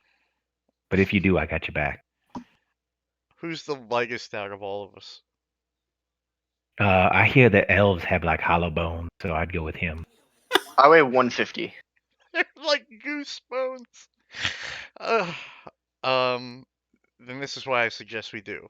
We tie a rope around you. We anchor it to Julie, with the thought that there may be some, things to kill and stuff to take down the hole. And when you trigger it, we brace him against the door and see if you can On one go down. condition, Go ahead. we have Drylaf hold Julie as well. Like stand in front of him and like bear hug him to hold him in place. Drala. Any of Done. Oh man.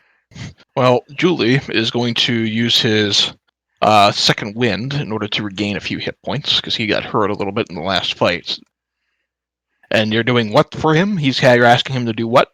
He's bracing himself against the door with a rope tied around his waist, and he's gonna like feed it down. So as soon as Kay steps on the trap, he's gonna hold it taut so I can step on the trap. It's gonna hold me in place. And I'm gonna be able to shuffle against the wall and then he can lower me down. slowly. Hold I'm gonna thought. Go Hold, ahead. hold that thought, Julie says. He goes over, he grabs one of the crystal encased battle axes. He comes over with it next to the trap, throws it onto the trap, and it's heavy enough that the trap springs open. The crystal shatters onto the pit below, making it worthless, but the pit itself is now open. I don't Alright, know. and- I don't know if I give Julie that much credit for having that thought. Well, No. Pat's not here to play the character, I so... know. But I'll have a rope tied around my waist. He'll have a rope tied around his waist. Draloff will be bear hugging and holding him in place so nothing can pull me down. And then he'll be feeding me rope as I Walk down. As the you hall. descend down yourself? yes. Okay. So, descending down, what's your passive perception? 10. 10? Make a perception check. Oh, It's Oh, not much better. You look and look and look, and you're not finding anything. And after about a minute, the trap begins to slam shut. The rope's caught, it doesn't snap, but now the trap is shut again. Oh no, get out of there. Oh no, please, stop. Come back. Julie says, bring another battle axe. I'll bring another one. I'm just going to start marking X's through them. Alright, it's opened again. I will crawl back out and ask who has the best wisdom. I'll go down if they can support my weight,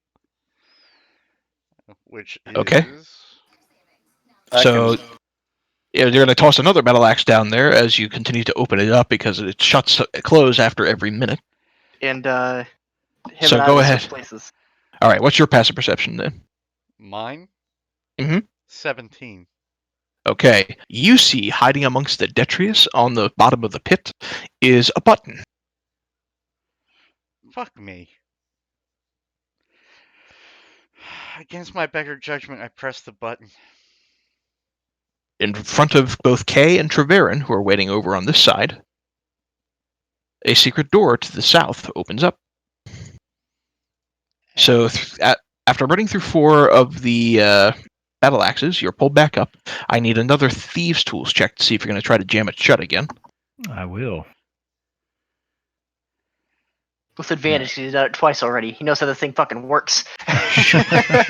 That's fair. That's fine. I was just screwing around, but okay.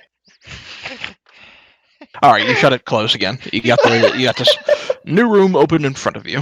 he's like, I made this trap. All right. And then I guess we all follow in. Oh, fuck. Are these statues? Yes, they are. So there are 4 9-foot tall statues that depict different dwarves. On the southern wall, you also see between these statues is a thick tapestry that depicts the king that you've seen. He is holding what appears to be an adamantine war pick in one hand, as he's in the middle of battling a purple worm.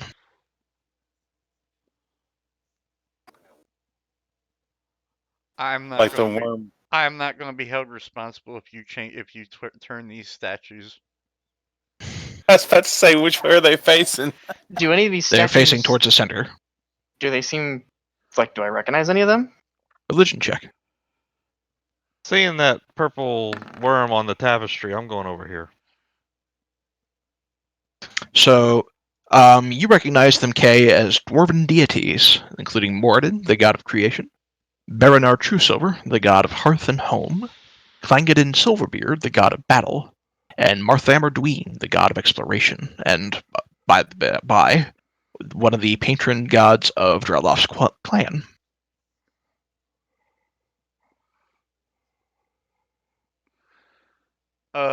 Killy, anything special about the room that I can notice by looking around?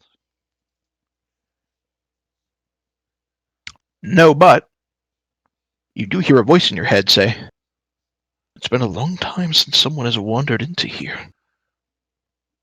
Do I recognize said voice? You do not. Do does do I think anyone else? I'm going to ask. Does anybody else hear someone talking to you? Does anybody else hear the No. voice? No, what are you talking about? I also am confused. Um, can I answer back? Sure. Um, we are adventurers stuck in a rather cruel game, and while we did not have the intention of walking in here, um, I'm certainly surprised that there's someone to greet me or greet us. Who are you talking to? It says telepathically in your mind, "I have been trapped within the statue of Marthammer." Marthammer? Yes, Marthammer Dween. "I have been trapped within the statue of Marthammer Dween for centuries. If you free me, I can show you the way to the king's true tomb." Do I believe this voice at all? Insight check.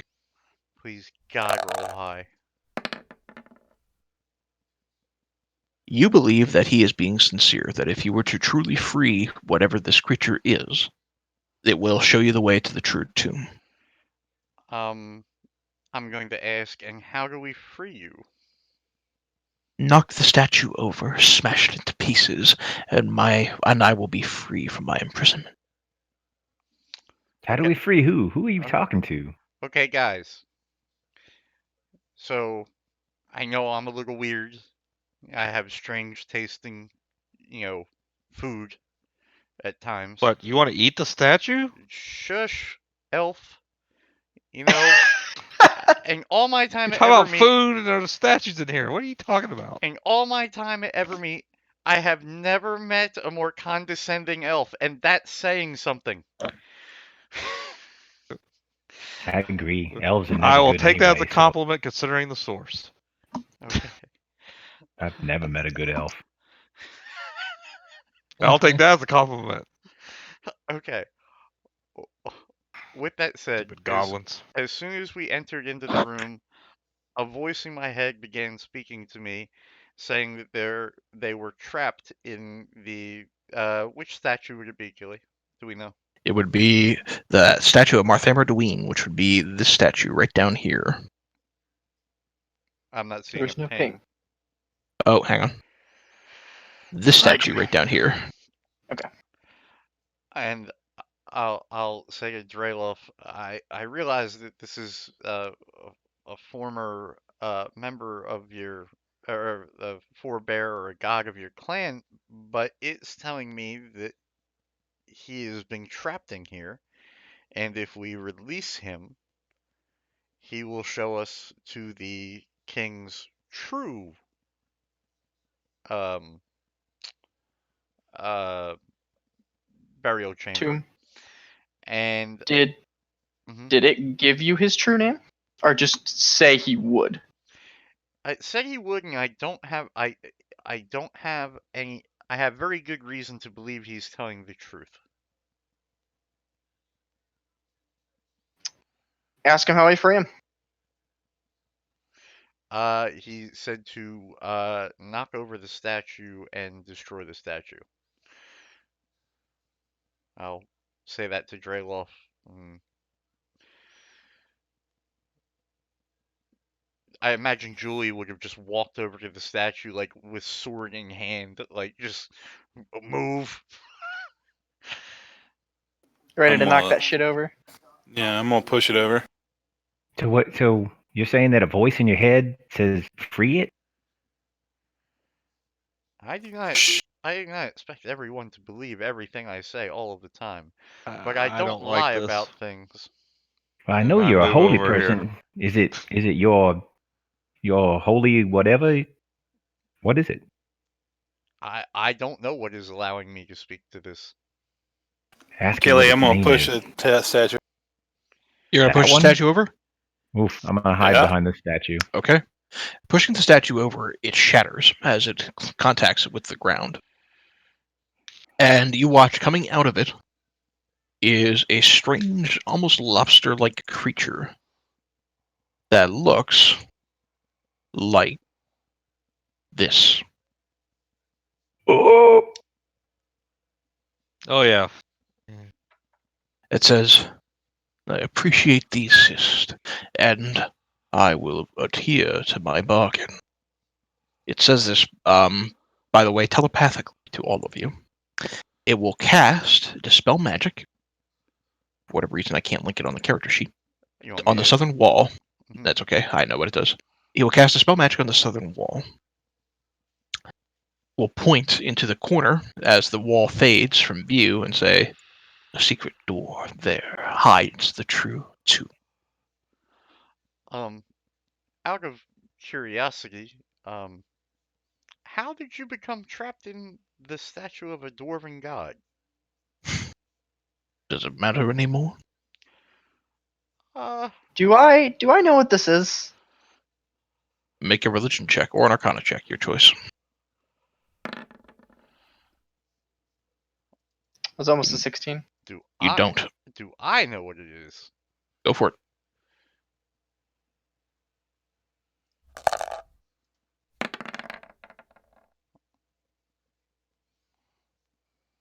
You know it's a demon. That's all you know. Hmm.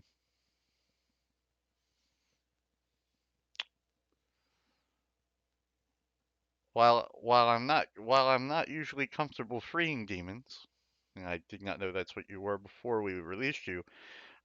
We do not have anything to fear from you based on us releasing you, correct?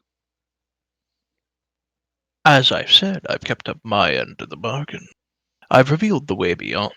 The tomb is yours to search. Uh, I will walk behind the tapestry. well, Okay? ha Curiosity's got the better of me. have a nice day. Please try not to murder any innocents. He gives you kind of a sly smile as you pass by. Singe, are you just hiding behind that one? Or Me- Singe, what's your name? Daz. Daz. Yeah, no, I did the hide action before he fucking Oh, Yeah, yep, okay. he did it as soon as we went to knock over the like you were statue. I'm gonna topple this statue. I'm gonna fucking hide. So you're staying hid behind there while the rest of the party continues to the south? Yes. Okay. All right. You were pointed out that there was a secret door there, so I'm just going to go ahead and put that on the map. I do feel bad about releasing a demon. You think? Didn't seem very demon like when I was talking to it. But I did believe it. I do believe its word. All right. Drelloff, continuing past the secret door, you head into what has been promised as the true tomb of King Malair. Sitting upon a stone dais on the southern wall is a perfectly cut slab of white marble, and etched in silver atop is the name Malair in dwarven lettering. I'm still going to check it for traps. Perception check.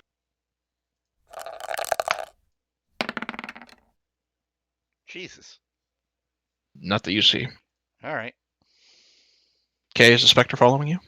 I'm keeping him there. Okay. He's gonna move to the tapestry, but not through the tapestry. Okay.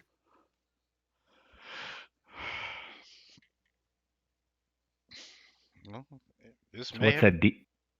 Go ahead. Oh, sorry. What's the demon doing? Right now he's just sitting here waiting and watching. Okay. Well, draw off. This is more like the tomb I thought it would be. It's up to you, Garloff. What would you like to do? This may have been your ancestor.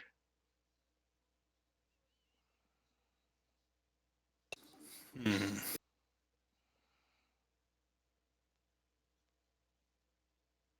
I really don't want to disturb him, but I'm curious why there's a demon kind of guarding him.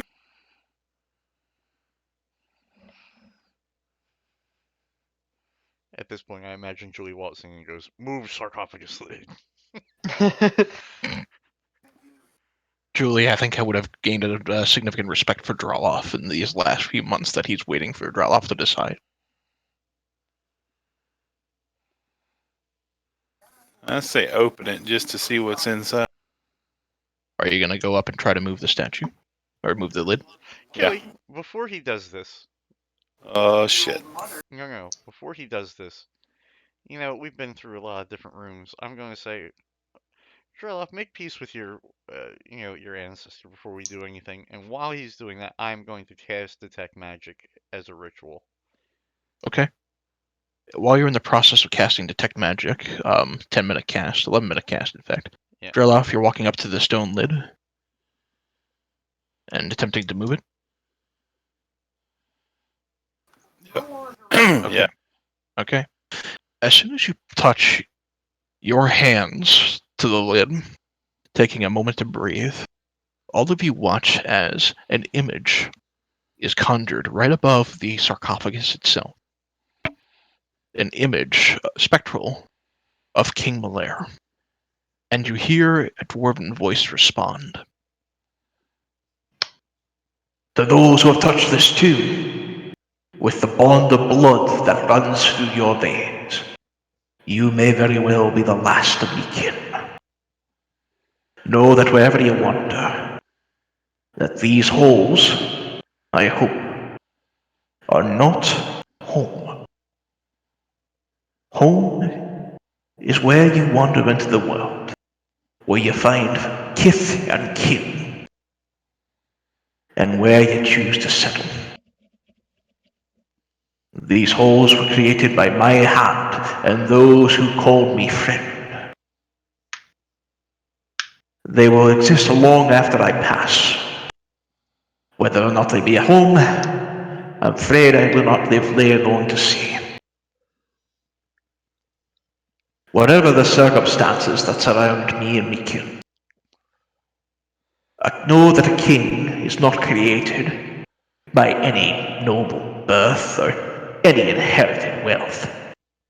Any prick with a golden arsehole can claim himself to be a nobleman. A king is defined by those that follow. Find your own wealth, lad. Find your own kith and kin. Let not the sorry state of these halls depress you.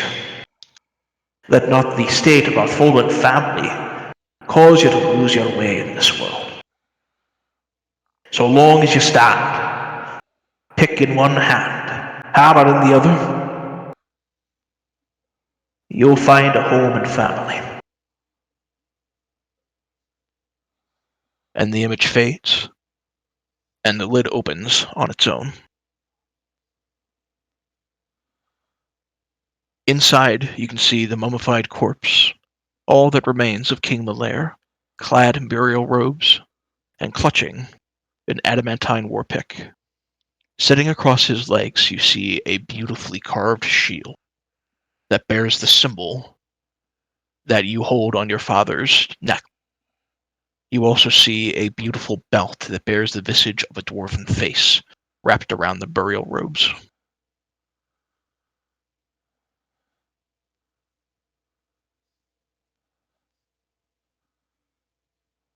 I'm gonna take the war pick and the shield. Okay.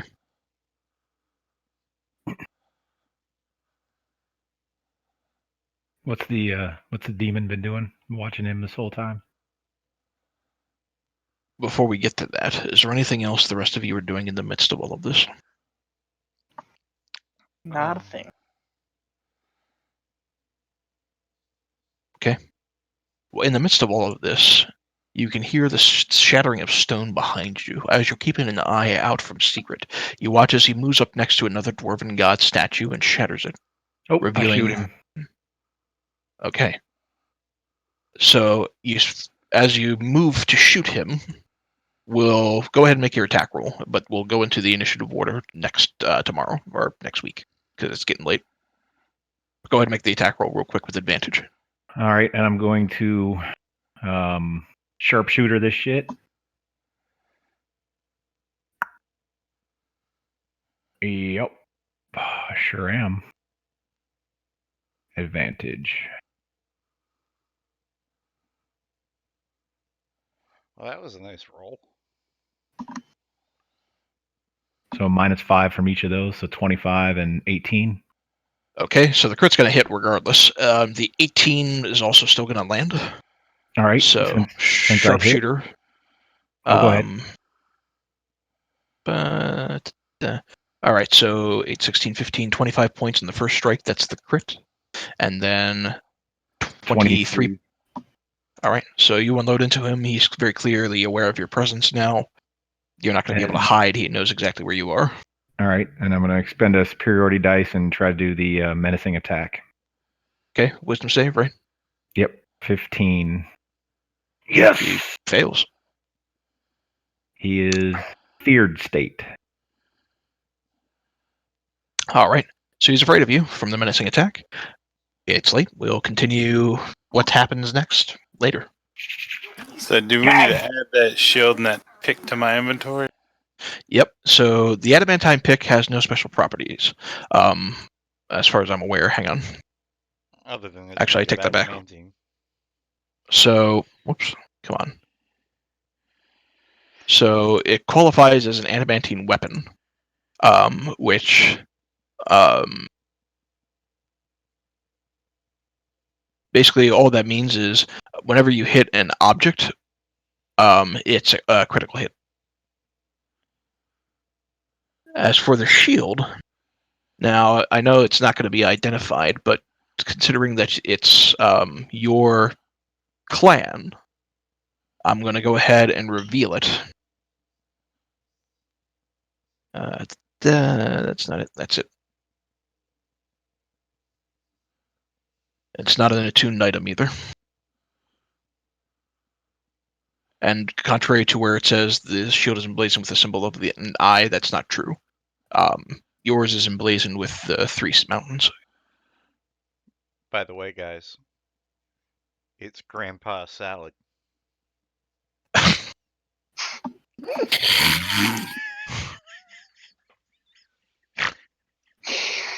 God, I hate you right now.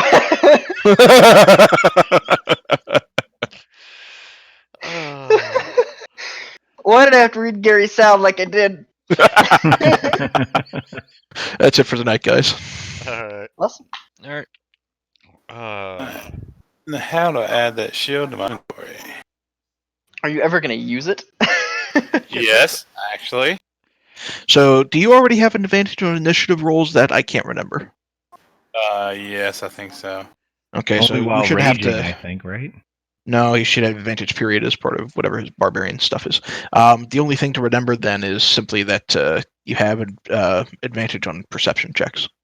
Okay. Otherwise, Right on. Yeah, I need to add that war pick in that next time.